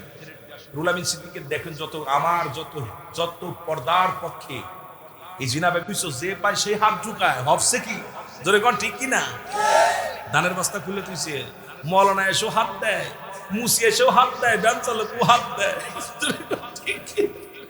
সুন্দরী নারী রাস্তা দিয়ে নাচছে, যে যাচ্ছে সেটা হাও লাভলি গাও, ইন্না সাকা সাকা না রুকা ইন্না দারা, জোরে কোন ঠিক কিনা? হুজুরও দেখে এইভাবে, মৌলবী দেখে, মুসিও দেখে, মেতরও দেখে, কথা বুঝিনি? সবাই দেখতেছে। তোমার বাড়ি এত বড় কালার টিভি জুড়ে আর রাখছো, গান শুনতেছো বা না শুনতেছো, আর ফতুয়া দিতেছো মানুষের বাড়ি।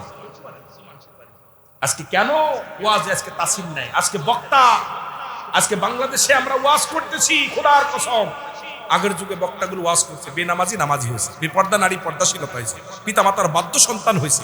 আর এত ওয়াজ হচ্ছে, একটা মানুষ হিদায়াতের মধ্যে আসতেছে না। কারণটা কি রে ভাই? কথা কেন? মসজিদ ছিল কাঁচা, ইমান ছিল পাকা।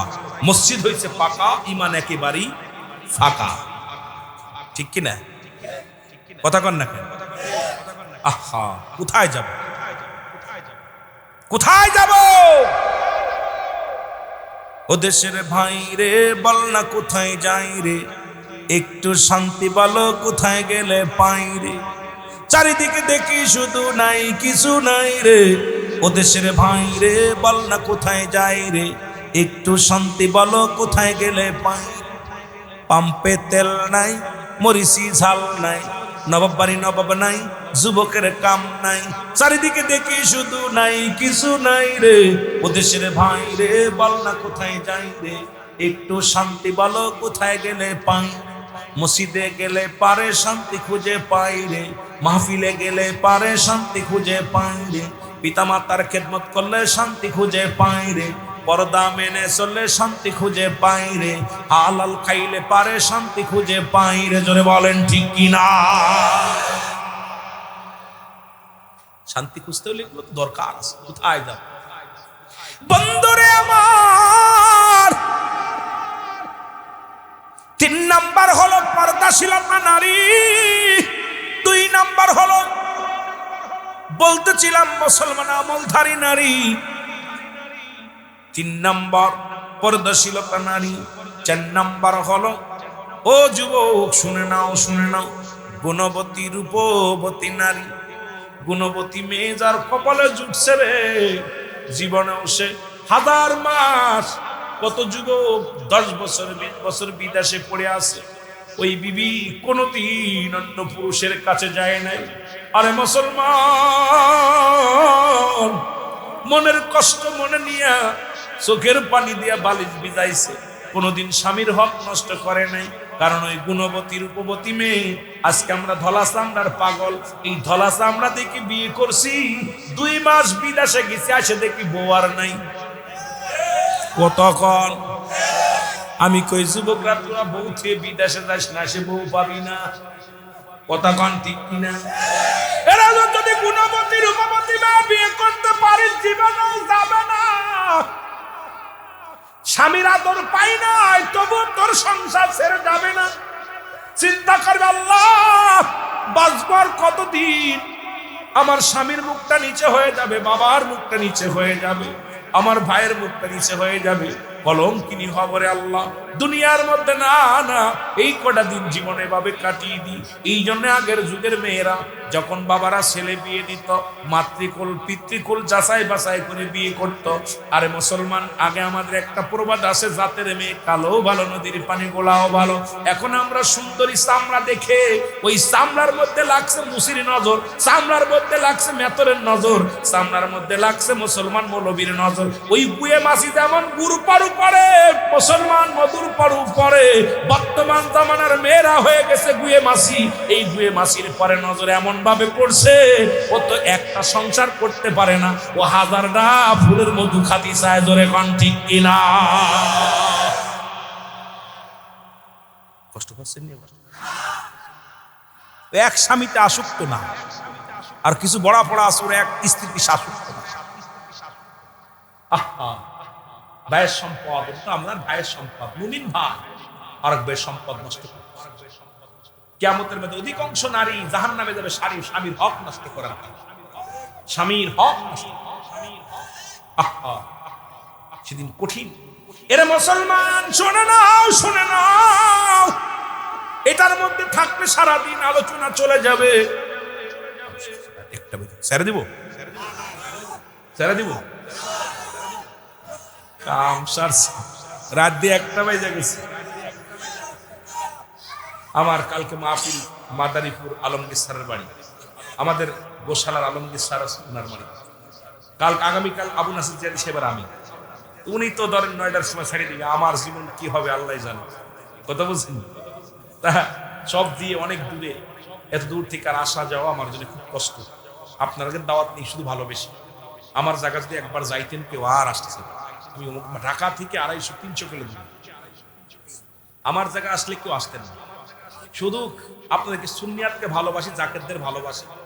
আমার তো প্রোগ্রামের অভাব নেই আপনাদের দোয়ার করতে। আমার মহল্লায় প্রোগ্রাম করলে আমি সিদ্দিককে আল্লাহ যা দান করছি মোটামুটি খাইতে পারি বিরেজ ডাল ভাত। শুধু আপনাদের ভালোবাসায়, সুনিয়াতের স্বার্থে, মদিনাওয়ালার প্রেমের সুগন্ধি নিয়ে ছুটতে চাই বাংলাদেশে। যখন দূরে আসি চিন্তা করি, আমার সহকারী বলে, ভাই আপনার এলাকায় এত দাওয়াত, আপনি খালি বাইরে যাচ্ছেন। আমি কারে পাগল? আমাকে তো রব্বুল আলামিন পাঠাইছে ঘরের মধ্যে সীমাবদ্ধ থাকার জন্য। কারণ আমাকে তো অল বাংলাদেশ এই জাকের বাইরে আসছে, কষ্ট করে রুহুল আমিন সিদ্দিকীরা আনছে। দুইটা কথা বলে যায় কষ্ট করে, যদিও কষ্ট হয়, সামরিক কষ্ট হয়, এই কষ্টকে আমি কষ্ট মনে করি না। আপনাদের ভালোবাসা মুখটা দেখলে, মায়ার মুখটা দেখলে আমি সব বলি। যখন আপনাদের মুখের দিক তাকায়, যখন তাকায় দেখি আমার আরেক ভাই খালিকুল আল্লাহ এক জান্নাতের মধ্যে যেন থাকতে পারি সবাই। মুসলমান 5 নাম্বার গুণ হলো পৃথিবীর মধ্যে সৎ চরিত্র বাবার সন্তান। আজ থেকে প্রতিজ্ঞা করব, কোনো গাঁজাখোরের মেয়ে বিয়ে করব না, কোনো মদখোরের মেয়ে বিয়ে করব না, কোনো হিরণচির মেয়ে বিয়ে করব না, কোনো সুদখোরের মেয়ে বিয়ে করব না, কোনো ঘুষখোরের মেয়ে বিয়ে করব না। ওরে মুসলমান, আজ থেকে প্রতিজ্ঞা করব, প্রয়োজন হলে সারা জীবন রোজা রাখবো, তবু কোনো সুদখোর, ঘুষখোর, জিনাখাওয়ারি, মুসলমান বেনামাজির সন্তানের সঙ্গে আত্মীয়তা করব না।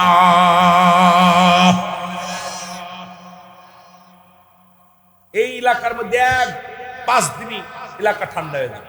আপনারা প্রতিজ্ঞা করেন আজ থেকে যে কোনো ঘুষখোর, সুদখোর, কোনো বেনামাজি, তারপরে আপনার মদখোর, গাঁজাখোরের মেয়ের সঙ্গে বিয়ে করবেন। ওর বাপ হিরোচ্ছি খেয়ে পড়ি আছে, ওর মেয়ে সুন্দরী, ওই মেয়ে ওর ভিতর থেকে ভালো জাত বাইরে। ওর বাপ গাঁজা মদ খেয়ে পড়ি আছে, গাঁজাখোর, বাবাখোর, ইয়াবাখোর, ওর বংশ থেকে ভালো কিছু আশা করা সম্ভব না। জোরে বলেন ঠিক কিনা? প্রতিজ্ঞা করেন আজ থেকে পরিচলে বিয়ে করব না। দেখবেন ও বেনামাজি কেমনে থাকে, ও কেমনে ঘুষ খায়, কেমনে সুদ খায়, কেমনে ও জীবনে ইয়াবা খায়। সরকার লাগবে না, কোনো পুলিশ লাগবে না, আমরাই পারি কন্ট্রোল করতে। আপনারা প্রতিজ্ঞা করেন আগামী কাল থেকে আমরা ইউনিয়নের যত মদখোর, গাঁজাখোর, মদখোর, হিরণচিখোর আছে এদের সাথে কোনো আত্মহত্যা করবো না, করতে দিব না। ও কালকেই কানে ধরে দাড়ি বস রাখে, ও আগামী কাল থেকে তওবা করে মসজিদের সামনে কাতারে চলে যাবে। চিন্তা করে আমার মেয়ে তো চিন্তা করে, আরে আমি গাঁজা খেলে কি মাইয়ে তো কষ্ট হয়েছে সুন্দরী, এইটার পিছে লাগবে যদি কন্টিনিউ। আর আমরা কুকুরের সেইতে খারাপ হয়ে গেছে, ওর পাশে সময় নষ্ট করতেছে। জাতি, ওই জাতি আমাদের শেষ করে দিবে। যারা ওই মেয়েদের পাল্লায় পড়েছে, শেষ হয়ে গেছে লেখাপড়া, ক্লাস 8-9 থেকে লেখাপড়া শেষ, মেয়েদের পাল্লায় পড়ে সংসার শেষ, ওর জীবনটা শেষ। মা বাবার বড় দোয়া নিয়ে ফেলেছে, কারণ নারীর ছলনায় যে পড়েছে সেই শেষ হয়েছে, নারীর ছলনায় যে পড়েছে সেই শেষ হয়ে গেছে। এই ছলনাময় জাতি, মাস্টার ইবলিসের আর কি ছলনা, এর চাইতে বেশি ছলনা হলো নারী জাতি। যারা বলেন ঠিক কিনা? আবার মারা গালিগালাজ করতেছে। মা শোনো, তোমাদের দাম আছে, তোমাদেরও দাম আছে। যারা বাংলাদেশের জাতীয় পাখির নাম হলো দোয়েল, দোয়েল যদি জানতোর দাম, ও জীবনও ময়রার পর পড়তো না। তোমরা নবীদের মা, তোমরা আলেমদের মা, মৌলবীর নাম মা, রুহুল আমিন সিদ্দিকীর মা, তোমাদের দাম আছে। তোমরা নিজের দাম নিজেরা নষ্ট করে ফেলেছো। যারা বলেন ঠিক কিনা? ছাগলের দড়ি ধরিয়ে যদি সাবান দিয়ে ধোয়া যায়, খোদার কসম দেখবেন ছাগলের ওই দড়ির গন্ধ সেনার গন্ধ খায়। কিসের গন্ধ? পরীক্ষা করবেন, আগামীকাল ছাগলের রশি ধরে বাঁধবেন, ছাগলের রশি দইরা ভালো করে সাবান দিয়ে ধুইয়া নাকের করে নেবেন, কিসের গন্ধ কবে? কথা না, কিসের গন্ধ? আর হরিণের গায়ে কয় নিগ্রো না বিষ, কস্তুরী সেন্ট। হরিণ হরিণ হরিণ। আমার মেয়ের এখন বর্তমান ছাগল মার খায় গেছে, ওদের গায়ে গেছে গন্ধ হয়ে, খালি যৌতুক ছাড়া বিয়ে হচ্ছে না। জোরে বলেন ঠিক কিনা? ওরা যদি আবার হরিণের মতো হতে পারে, ওদের দাম বাড়বে। খোদার কসম, আমার মারা যদি হরিণের মতো হতে পারে, এদের দাম বাড়বে, ইজ্জত বাড়বে, আবার কোন দিয়ে বিয়ে করা লাগবে। মুরব্বীরা পন্দে বিয়ে করছে না, পন্দে বিয়ে করছে, আবার করা লাগবে যদি হরিণের মতো হতে পারে, কারণ ছাগলের চরিত্র পরিবর্তন করতে হবে। জোরে বলেন ঠিক কিনা? ওরা কঠোর পর্দা করবে, ইসলামের বিধান মেনে চলবে। দেখবেন আমার ভাই বলবে যে আমার ছেলেটা বিয়ে দিবে, রুহুল আমিন সিদ্দিকের একটা মেয়ে আছে, মাটি নড়ে তো নড়ে, কত সুন্দর, এই মেয়েটা যদি আমার বিটার বউ হয়, আমি শেষ বয়সে শান্তি পাবো, আমার খেদমত করবো, আমার ছেলের সংসারে ভালো থাকে, পাগল হয়ে যাবে বিয়ে দেওয়ার। আর আমি তো দাঁত মানিকের মতো ঘুরোঘুরি করে, ওরে বাবা, ওই মেয়ে আমার ঘরে আসলে ঘরে সাপ ফুটো করে চলে যাবে। এই জন্য আমার মারা তোমাদের অনুরোধ করি, হরিণ সাজো, হরিণ সাজো। যদি বলা হয় সৌদি থেকে একটা ছাগল আসছে, বন্দি আপনাদের বাড়ি কেউ দেখতে আসবে? কথা কয় না কেন? দেখতে আসবে। যদি বলা একটা হরিণ আসছে, কেউ বলবে দেখ কত বড় সিং, এটা মহিলা না পুরুষ, দেখার জন্য পাগল হয়ে যাবে। যদি পর্দাশীলতার নারীর দাম আছে, পর্দাশীলতা নারীর দাম আছে, সে কালো হোক, যদিও নষ্ট হচ্ছে কিনা আমাদের কারণে, কারণ যেগুলো রাস্তায় বেরোয় এগুলো ভালো মার্কেট, আর যেগুলো ঘরে আছে এখন নিজেই বাবা বাধ্য হয়ে মোবাইল ফোন কিনেছে, প্রেম করে চলে যাবে, কারণ বিপদে আছে, কি করবে? ওটা তার পর্দা থাকলে ওটা নেচ্ছে নাকি? কি করতেছে আমার দেশে? আমার জানা মতো অনেক আমি দেখেছি, হুজুর আমার 3টা মেয়ে 2টা মেয়ে, পর্দার মধ্যে বিধান মানি, হুজুর বিয়ে হচ্ছে না, কি করি? হুজুর ওই আমার স্বাস্থ্য ভাইয়ের মেয়ে ছোট বয়স বিয়ে হয়ে গেছে, ওটার বিয়ে গেছে। আমি কি করে? কয় ভাই আমার মেয়ে হাত পা মোজা করে চলে, কলেজে যায়, স্কুলে যায়, এইভাবে চলে। আহা ভাই, কষ্টের মধ্যে আছে। আমি কই ভাই, আপনাকে আল্লাহ পরীক্ষা নিচ্ছে, টেনশন করেন না, ভালো জায়গা হবে, হয়তো 2 দিন পরে 2 দিন সামরিক কিছু কষ্ট হবে ইমানদারের জন্য, কষ্টের কোনো কারণ নাই। ইমানদারকে আল্লাহ জ্বালিয়ে পুড়িয়ে দুনিয়া থেকে নেন, সুতরাং ভয়ের কোনো কারণ নেই। তবে এই জন্য আমাদের যুবককে সচেতন হতে হবে। আমরা যুব সমাজ যদি ঐক্যবদ্ধ হই, দাস থেকে এগুলো পরিহার করে, দেখবেন এই সমাজ, এই জাতি, এই ইউনিয়ন, এই গ্রাম সোনার গ্রাম হয়ে যাবে। কিন্তু আপনাদের চরিত্র যদি কন্ট্রোল না করতে পারেন, সম্ভব না। আমি ওয়াজ করে লাভ কি? আপনারা এই কান্দে শুনতেছেন, এই কান্দে বাইরে করে দিচ্ছেন, তাহলে তা আমার বলা আর না বলা সমান কথা। জোরে বলেন ঠিক কিনা? বন্ধুগণ আমার, মা ফাতেমা ডাকতে কয়, বাবা ও আমার আব্বা জান, কে গো সেই মহিলাকে? মনে আছে? জোরে বলেন মনে আছে? নবী ডাকতে কয়, ফাতেমা রে, ও জননী মা শোনো, ওই পাড়ে তারা বাস করে, জঙ্গলার কাট কাটে স্বামী, ওই কাটুরিয়ার বিবি জামিলা। সারা রাত ফাতেমার ঘুম হয় নাই, সকাল হয়ে গেল, সকালবেলা ঘুম থেকে উঠে নামাজ শেষ করে কাঠুরিয়ার বাড়ি যায়, আসসালামু আলাইকুম, আসসালামু আলাইকুম, আসসালামু আলাইকুম। ভিতর থেকে আওয়াজ, ওয়ালাইকুম আসসালাম। কে গো? বলে আবু নবী ফাতিমা, আমি ফাতিমা আপনার দরজায় দাঁড়াইছি রে বোন।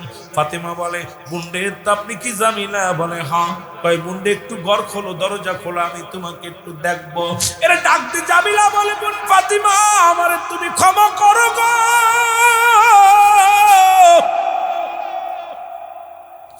আমার স্বামীর থেকে অনুমতি নিই নাই, আমার স্বামীর হুকুম ব্যতীত তোমার সঙ্গে আমি দেখা করতে পারবো না। ফাতেমা কয়, বোনরে তুমিও মেয়ে আমিও মেয়ে, দেখে করলে কি দোষ আছে? কয় জামিলা ডাক দে, কয় বোনরে আমি তোমার কাছে অনুরোধ করি, আমার স্বামীর ইজাজত ছাড়া, আমার স্বামীর হুকুম ছাড়া আমি কারোর সঙ্গে দেখা করা সম্ভব নয়। আর আমার দেশে নেতাদের বউ বারোই ভোট চাইতে, আমাদের নেতাদের বউগুলো ঘর থেকে বাইর হয়ে যায়। আজকে কোন পর্দা কোন বিধানে চলতেছো আমি জানতে চাই, আমি জানতে চাই তোমাদের কাছে কি শুরু করছে রে বাবা? এই দুনিয়ায় তুমি কি নিয়ে যাবা? এই কবর কিন্তু ছাড়বে না, ওই মালাকুল মউত কিন্তু তোমারে ছাড়বে না। কেন আজকে বেপরদায় চলাফেরা করো? এর নাম যে মুসলমান। ফাতিমা ডাকতে কয়, বোন জামিলা রে, তুমিও মেয়ে আমিও মেয়ে, দেখা করলে কি হবে? কয় বোন রে আমি ক্ষমা চাই, আগামী কাল আসবা, আমার স্বামী যখন কাটুরিয়া কাট কেটে আসবে, আমি আমার স্বামীর থেকে অনুমতি নিয়ে রাখবো, যদি আমার স্বামী হুকুম দেয় আগামী কাল দেখা হবে। জোরে জোরে চিল্লায় বলা যাবে না মারহাবা? আর একটু জোরে জোরে চিল্লায় বলা যাবে না মারহাবা? ফাতিমা চিন্তা করে, কি ও মেয়ে আমিও মেয়ে, একটা মেয়ের লগে মেয়ের দেখা করতে গেলে স্বামীর হাত যখন ধরায় দেবে, স্বামীর অনুমতি ছাড়া কোনো বান্ধবীর সাথে দেখা করার অধিকার নেই। কথা বুঝলেন? স্বামী যদি আপনাকে হুকুম দিয়ে থাকে তাহলে, কিন্তু আমার দেশের কয়টা ভুল মানতে স্বামীর হুকুম? আহা, স্বামীর হুকুম মানতেছে। কিয়ামতের ময়দানে 99% মহিলা স্বামীর লানতকারী, জাহান্নামের আগুনে জ্বলবে। এ যুবক, পরের দিন ফাতিমা হযরত হুসাইন রাদিয়াল্লাহু তাআলা কি কোলে করে রওনা দিল। হাসান হলো বড়, 4 বছর বয়স। হযরত হুসাইন রাদিয়াল্লাহু তাআলা কোলে করে, মা কই যাও গো মা? আমার নবীর কন্যা ফাতিমা কয়, বাবারে আমি যাইতেছি ওই মহল্লার মধ্যে। কয়, মা গো আমারে নিয়ে যাও, আমাকে সঙ্গে করে নিয়ে যাও। হযরত হুসাইন রাদিয়াল্লাহু তাআলাকে কোলে করে মা ফাতিমা চলে গেলেন বাড়ির আঙ্গিনায়। সালাম দা, আসসালামু আলাইকুম জামিলা রে। ও জামিলা, দরজা খোলো। জামিলা, ওয়ালাইকুম আসসালাম। ফাতেমা, আমি আপনার কাছে ক্ষমা চাই, দরজা খুলতে পারবো না। এরে ডাকতে বলে, জামিলা রে, তুমি গতকালকে বলেছিলে আজকে দেখা হবে, কথা হবে রে। ডাকতে বলে, বোন, ও বোন ফাতিমা, তোমার সঙ্গে দেখা করার অনুমতি নিছি, কিন্তু তোমার সঙ্গে যে পোলাটা আছে এর সঙ্গে দেখা করার অনুমতি নিই নাই। বলে, বোন রে, এ তো আমার কলিজার টুকরা সন্তান হুসাইন। কয়, বোন জামিলা, আমার নবী ইরশাদ করেছেন কোন ছেলে সন্তান হলে 2 বছর দুধ পান করাবে, মেয়ে সন্তান হলে 2.5 বছর। যখন সন্তান অঙ্গ প্রত্যঙ্গ চিনতে পারে সঙ্গে সঙ্গে তার বিছনা আলাদা করে দিতে হবে। আমার দেশের ছেলে বাবার আমরা কত ভুল করি, স্বামী স্ত্রী কত হাসাহাসি রহস্য মারি। ছেলে মাঝখানে শুয়ে একবার তাকায় মার দিকে, আবার তাকায় বাবার দিকে। দুজন আমরা একনিত যখন একষ্ট ঘনিষ্ঠ হয়ে যায়, ছেলে দেখে মেয়ে দেখে, তাকায়। এবার ছেলে ক্লাস 3 পড়ে বিয়ের জন্য পাগল হয়ে যায়, মেয়ে ক্লাস 2 পড়ে বিয়ের জন্য পাগল হয়ে যায়। আব্বা মার ভালোবাসা দেখে শিখে ফেলছে সব, এখন আর বিয়ের জন্য পাগল ছাড়া ওরা একা থাকতে চায় না। জোরে বলেন ঠিক কিনা?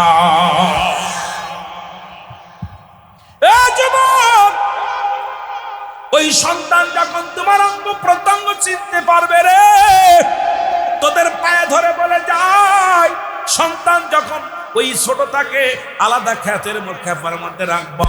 খবরদার স্বামী স্ত্রী যে খাতার মধ্যে ঘুমাইবা, সন্তানের সেখানে নিবা না। তার জন্য আলাদা বিছনা যদি না পারো, যদি রাখবা পাশে আর একটা মুসলমান কাপড়ের মধ্যে রাখবা। খবরদার স্বামী স্ত্রী যেখানে ঘুমাইবা, স্বামী স্ত্রী যে তোষকের মধ্যে ঘুমাইবা, যে কম্বলের মধ্যে ঘুমাইবা, সন্তানের সেই কম্বলের মধ্যে নিবা না। কারণ সন্তান তোমার নষ্ট হওয়ার জন্য মূল কারণ হলো তুমি। কারণ আমরা প্রতিটা সন্তানকে নষ্ট করতেছি আমরা। আমার বোন জামিলা ডাক দে, কও বোন ফাতিমা, সুতরাং তোমার হুসাইন আমার চোখ কান নাক সব চিনতে পারবে। সুতরাং ওই সন্তানের সামনে আমার ইসলামের বিধান অনুযায়ী যাওয়া যাবে না। আর তোমার মেয়ের হাত ধরে তোমার ভাই হাঁটে, আমার মেয়ের হাত ধরে গলা ধরে হাঁটে। আজকে বড় বড় ছেলে মেয়েরা হাত ধরে হাঁটাহাঁটি করলো রে। আর তুমি মসজিদে যাইয়া তসবিহ টিপতে টিপতে হাতে করা ফেলাই দিলা, কপালের দাগ ফেলাই দিলা। ওদিকে মেয়ে বেগানা পুরুষের হাত ধরে চলে, মেয়ের বান্ধবীর সঙ্গে হাত ধরে চলে, পুরুষ হাত ধরে চলে। তুমি জাহান্নামে সারা জান্নাতি হওয়া সম্ভব নয়। আমার বাবারা আমার অনুরোধ করে যায়, জামিলা রে, ফাতিমা ডাক দিয়ে কয়, জামিলা আমার বুঝতে আর বাকি নাই রে বোন। এই কারণেই তো আমার বহনকারী, জান্নাতে বহনকারী পশুর গোলাগাম ধরে রে ফাতিমা রে, জামিলা রে, তুমি আমার আগে জান্নাতে প্রবেশ করবা। জোরে জোরে চিল্লায় বলা যাবে না মারহাবা। জামিলা রে, আমার আর বুঝতে বাকি নাই তোমাকে কেন আমার আব্বা জান করেছে। আপনি যখন আমাদের ঢাকা শহরে দেখবেন একটা মেয়ের গায়ে উন্না নেই, বাপ মার সামনে এক জায়গা বসে টিভি দেখে। আমি মাঝে মাঝে ঢাকায় প্রোগ্রাম করলে এত লজ্জা পায়। মা কোনটা মেয়ে কিনটা চিনা যায়, মা মেয়ে একসাথে করতেছে, মেয়ে মা কোনটা চিনা যায়। আর নাস্তিকের দল হারামখোর বদমাইশ, লজ্জাপতির বাতা পেটে খাস না তো লজ্জা শরম থাকে। তোদের কারণে তুই একা জাহান্নামী, আরো হাজার হাজার মানুষ জাহান্নামী, হাজার হাজার মেয়েরা এদের গায়ে উন্না থাকে না, কাপড় উন্না থাকে না, কি অবস্থায় চলাফেরা করে। আল্লাহ ও রব্বুল আলামিন আমাদেরকে ক্ষমা করে, বাঁচার মতো পথ নাই। বলেন দিয়ে এই ওয়াজ যদি আমি ঢাকা করি, ওরা কি আমার জেলে না দিয়ে ছাড়বে? বন্দি জেলে না দিয়ে ছাড়বে? কি কষ্টে যে আছি ভাই, বাঁচার মতো পথ নাই। আমি সবাই অনুরোধ করবো, আমার যুবক ভাইদের অনুরোধ করবো, সমাজ বাঁচাতে হবে, জাতিকে বাঁচাতে হবে। আল্লাহ তাহলে আপনি মরে শান্তি পাবেন। আহারে কয়দিনের দুনিয়া, কয়দিনের জন্য? 40 বছর, 50 বছর, 60 বছর, এরপরে আপনার চিরস্থায়ী ঠিকানা হবে কবর। ওরে আমি যদি যাই গো মারা বিদেশের মাটিতে, লাশটায় আমার পৌঁছাই দিও মায়ের কোলেতে। রে লাশটায় আমার পৌঁছাই দিও, আরো জোরে বলেন, লাশটায় আমার পৌঁছাই দিও মায়ের কোলেতে। ওরে আমি যদি যাই গো মারা, আমি যদি বিদেশের মাটিতে, লাশটায় আমার পৌঁছাই দিও মায়ের কোলেতে। রে লাশটায় আমার, জন্মের পরে যে কোলেতে রাখছে আমার মা,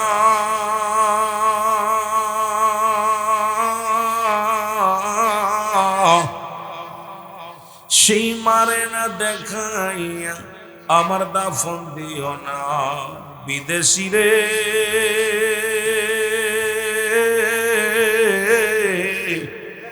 ওই আমার আদরের ভাই বন্ধুরে, ওই আমার প্রতিবেশী রে, ওর জন্মের পরে যে কোলেতে রাখছে আমার মা,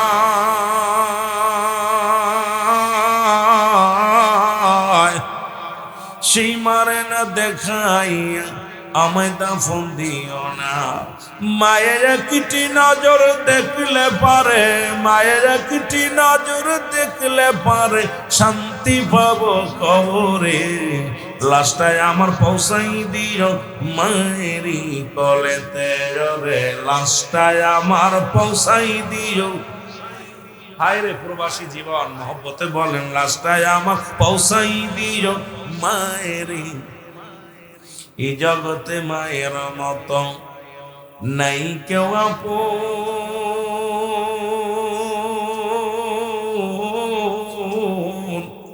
ও জগৎবাসী রে, এ জগতে বাবার মতো নাই কেউ আপন।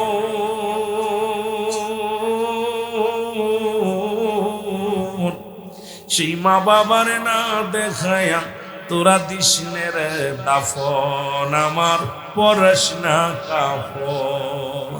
আমার মায়ে মুক্তি একবার দেখলে পারে, বাবাই মুক্তি একবার দেখলে পারে শান্তি পাবে জগতে। লাশটায় আমার পৌঁছাই দিও মায়েরই কোলেতে। রে লাশটায় আমার, ওরে আমি যদি যাই গো মারা, আমি যদি বিদেশের মাটিতে, লাশটায় আমার পৌঁছাই দিও মায়েরই কোলেতে। রে লাশটায় আমার, ও দেশি ভাই রে,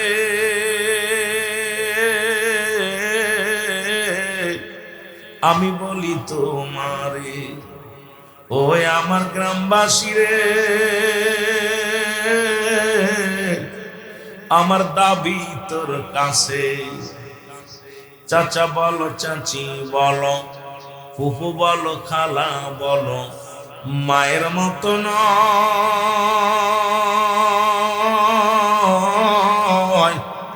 যতদিন মা থাকবে ধরায় কাঁদবে সন্তানের আশায় রে, সন্তানের আশায়।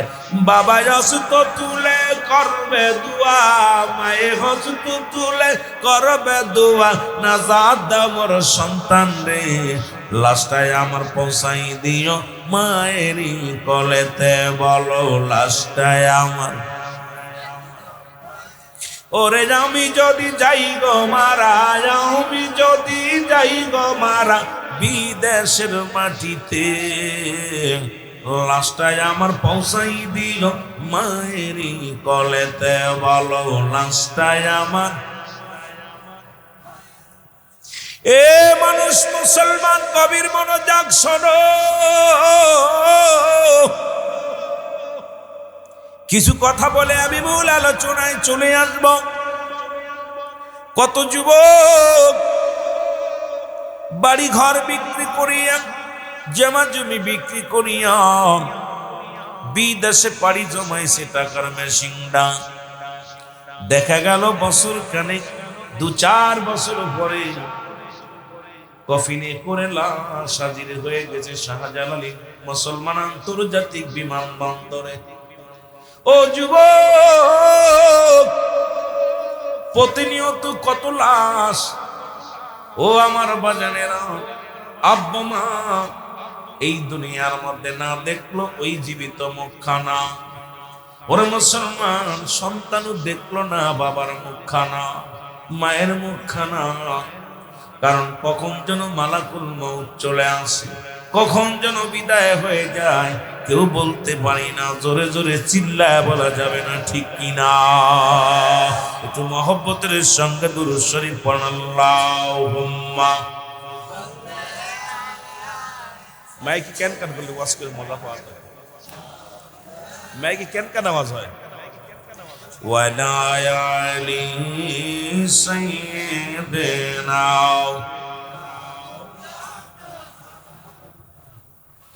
এ ভাইরা আমার, বন্ধুরা আমার, বর্তমান জামানা মুসিবতের জামানা, বিপদের জামানা। এই মুসিবতের জামানে আমরা পৌঁছে গেছি গো। পৃথিবীর মধ্যে 1 লাখ মতান্তরে 2,24,000 পয়গম্বর, কত নবীগণ আসলেন শুধু রব্বে কারীমের দাওয়াত প্রচারের জন্য। আদম আলাইহিস সালাম বলে লা ইলাহা ইল্লাল্লাহু আদম শফিউল্লাহ। ইব্রাহিম আলাইহিস সালাম বলে লা ইলাহা ইল্লাল্লাহ ইব্রাহিম খলিলুল্লাহ। লা ইলাহা ইল্লাল্লাহ ঈসা রূহুল্লাহ। লা ইলাহা ইল্লাল্লাহ। মুসলমান শুনে না, ও যুবক বন্ধুরা, এই পৃথিবীর মধ্যে যত পয়গম্বর, যত ইব্রাহিম খলিলুল্লাহ, ঈসা রূহুল্লাহ, মুসা কালিমুল্লাহ, আমার নবী বলে লা ইলাহা ইল্লাল্লাহ মুহাম্মাদুর রাসূলুল্লাহ। জোরে জোরে চিল্লায়া বলা যাবে না মারহাবা। বন্ধুরে,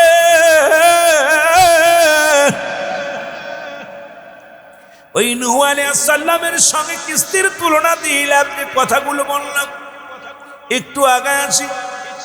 নূহ আলাইহিস সালাম গোটাবাসীকে যখন দাওয়াত দিলেন, রিসালাতের দাওয়াত, আমার বাবারা নবুয়তের দাওয়াত, গোটা বিশ্বের মানুষ নূহ আলাইহিস সালাম বাড়ি বাড়িতে দাওয়াত দিলেন আল্লাহর এক আল্লাহ, লা ইলাহা ইল্লাল্লাহ, নাই কোনো ইল্লাহ, এক আল্লাহ ছাড়া। আর আমি নূহ আল্লাহর পয়গম্বর, মেনে নাও, মেনে নাও। কিন্তু তৎকালীন জামানার মানুষ নূহ আলাইহিস সালামকে হাসি তামাশার পাত্র বানায় ফেললেন। পৃথিবীর মধ্যে নূহ আলাইহিস সালামকে অনেক নির্যাতন করতে লাগলেন। নূহ আলাইহিস সালাম অবশেষে মুসলমান কষ্ট পায় ডাক দেবে, রব্বে কারীম,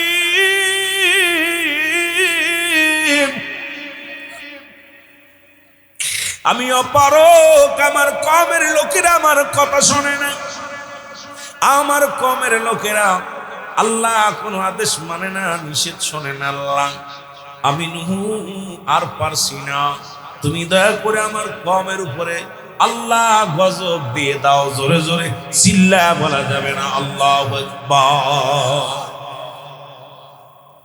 আমি এই কথাটা বলার পিছে বর্তমান জামানায় পর্দা নয়। যখনই দেখবেন নারী পর্দা ছেড়ে চলে গেছে, সুদ ঘুষ ব্যভিচার নাই, জুলুম দুনিয়ার মধ্যে নেমে আসছে। বর্তমান জামানার মধ্যে বেপরদা অবস্থা। মুসলমান শুনে একটা বাড়ির মধ্যে পর্দা নাই, নামাজ যেমন ফরজ, পর্দাও তেমনি ফরজ। নারীর পর্দা নাই, বাড়ির পর্দা নাই। মুসলমান শুনে নাও, টিভির পর্দা ঠিকই আছে, জোরে বলেন ঠিক কিনা?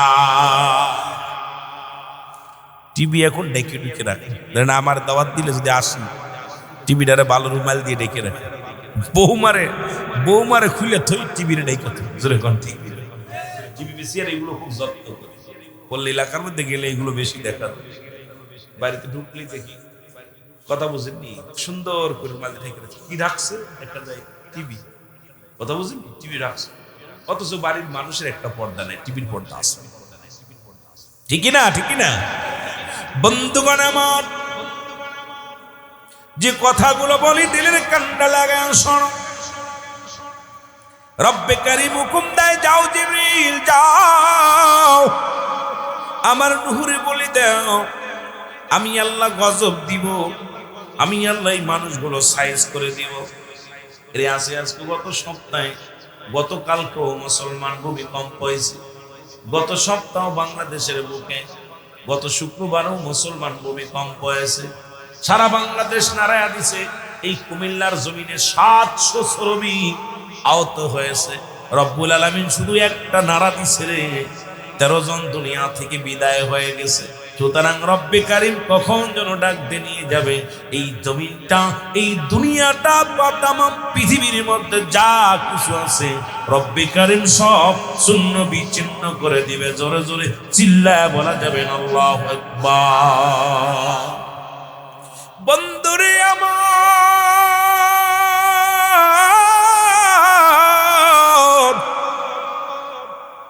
রব্বুল আলামিন ডাক দিয়ে বলেন, হুরে আর কান্দিস না, তোর কমিরে আমি সাইজ করব। কি কব? গতকালকে দেখলাম পাবনার 8টা কুকুর হত্যা হয়েছে। কয়টা? জোরে বলেন কয়টা? 8টা কুকুর হত্যা হয়েছে। কুকুরের জন্য মামলা দিয়া মহিলারা গ্রেফতার করছে, অথচ মানুষ মেরে ফেলতেছে দিবালয়ে, মামলাও নাই, পুলিশও নাই। জোরে কোন ঠিক কিনা? আমি বিচার চাই, তবে সবচেয়ে বেশি কষ্ট পাইলাম আমাদের রইস ভাইয়ের হত্যা করলো, বিচার নেই। আরে ভাই, শুধু কোথায় এ মুসলমান, বাংলাদেশে অসংখ্য অসংখ্য আল্লাহর ওলিদের, অসংখ্য বাংলাদেশে আলেম ওলামাকে হত্যা করা হলো, বিচার। কুকুর হত্যার বিচার বাংলাদেশে হয়, হাস্যকর। তার মানে আমাদের জীবন কুকুরের চাইতে নিকৃষ্ট হয়ে গেছে। যারা বলেন ঠিক কিনা? আসা না কিনা? কথা, নুরুল ইসলাম ফারুকী ভাই হত্যা হয়েছে, বিচার হয় না। ওই মোস্তফা সাহেব, মোস্তফা আমাল আজহারি, ওনার বাবা হত্যা হয়েছে। বাকিবিল্লাহ সাহেব হত্যা হয়েছে, বিচার হয় না। অসংখ্য ওলামাকে হত্যা করা হয়েছে, বাংলার জমিনে বিচার হয়নি। অথচ দেখলাম দুচোখ দিয়া কুকুর হত্যার জন্য দইরা নিয়ে তারে রায় দিয়েছে, মহিলার পিটমা দাঁতে শিকল দিয়া ধরে টানতে টানতে। অবস্থা খুব খারাপ। এর মানে আর বুঝতে বাকি নেই যে আমাদের নামতে নামতে কতদূর নামছে। কথা বুঝতে, ওই কালুর মতো কালু বাবা আর নামিস না, যা নামছির নামছির আর নামিস না, ঠিক কিনা? কালুর ম্যাজিস্ট্রেট আসছে, কালু আগামী কাল স্কুলে আসবি না। কেন? তুই হাবল তাবল গাবাই দিবি, মান সম্মান চলে যাবে, স্কুলে রানিং করতে আসবে। কালু আয়া বেঞ্চের নিচে পড়া রয়েছে, কিসের নিচে? বেঞ্চের নিচে। স্যারে যখন সবাই শিখাইতেছে, কালু স্যার আমি আসি। কালু তোর না আসতে পারল ছিলাম, স্যার আমি আসি। বলো একই জিনিস এসে বলছে, একই জিনিস একাধিক জায়গাতে একাধিক নাম ধারণ করছে। বলো, কালু বলে আমি জানি স্যার। ওই কি? স্যার শুন কি জোরে গান কি? হেডমাস্টার চিন্তা করছে, কিরে কালুর তো আসতে বারণ করছিলাম, কালুই দিয়ে ভালো স্যার বুঝলে দিচ্ছে।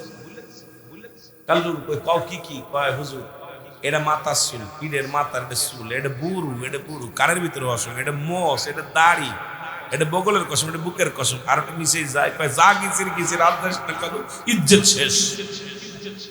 বাংলাদেশের অবস্থা এত ভাঙা যাবে না, রাত হয়ে গেছে। একটু আমার বাবারা, বাংলাদেশে কুকুরের বিচার হয় কুকুর মারলে, কিন্তু মানুষ মারলে কোনো বিচার। কোন জামানায় আসছেন একটু হিসাব করে বুকে হাত দিয়ে বয়া বয়া চিন্তা করেন। সিদ্দিকী সাহেব বলল যে আমাদের দাম কোথায়, নিকৃষ্ট হয়ে গেছে আমরা। আমার কেবলা জানের কথাগুলো বললে সব ওয়াজ শুনে আমার বন্ধুগণ। আমার নূহ আলাইহিস সালামকে ডাক দিয়ে বলে, বাবা নূহ শোনো, দেরি করো না, তুমি তোমার কমের মধ্যে বলে দাও গজব আসবে, প্লাবন হবে। নূহ আলাইহিস সালাম সবাইরে বলেন প্লাবন হবে, ভয় দেখায়। লোকজনে কয়েন, হুরে তোর আল্লাহ কবে ভয় দেয়, কবে প্লাবন দেবে, বলে কবে শেষ করে দিবে। আমার দেশের আলেমরা কয় মুসলমান দুনিয়া শেষ হয়ে যাবে, গায়েব হবে। এখন এই শুনতে শুনতে সবাই কয় কবে হবে, কবে হবে। মরণের ভয় নাই, সুদ ঘুষে ধরছে, ব্যভিচার অন্যায় ধরছে, জুলুমে ধরছে। আমার দেশের মধ্যে বিপর্দা নেমে আসে, একটাই কারণ হলো মানুষের অন্তরে ভয় নাই। ধরে বলেন ঠিক কিনা?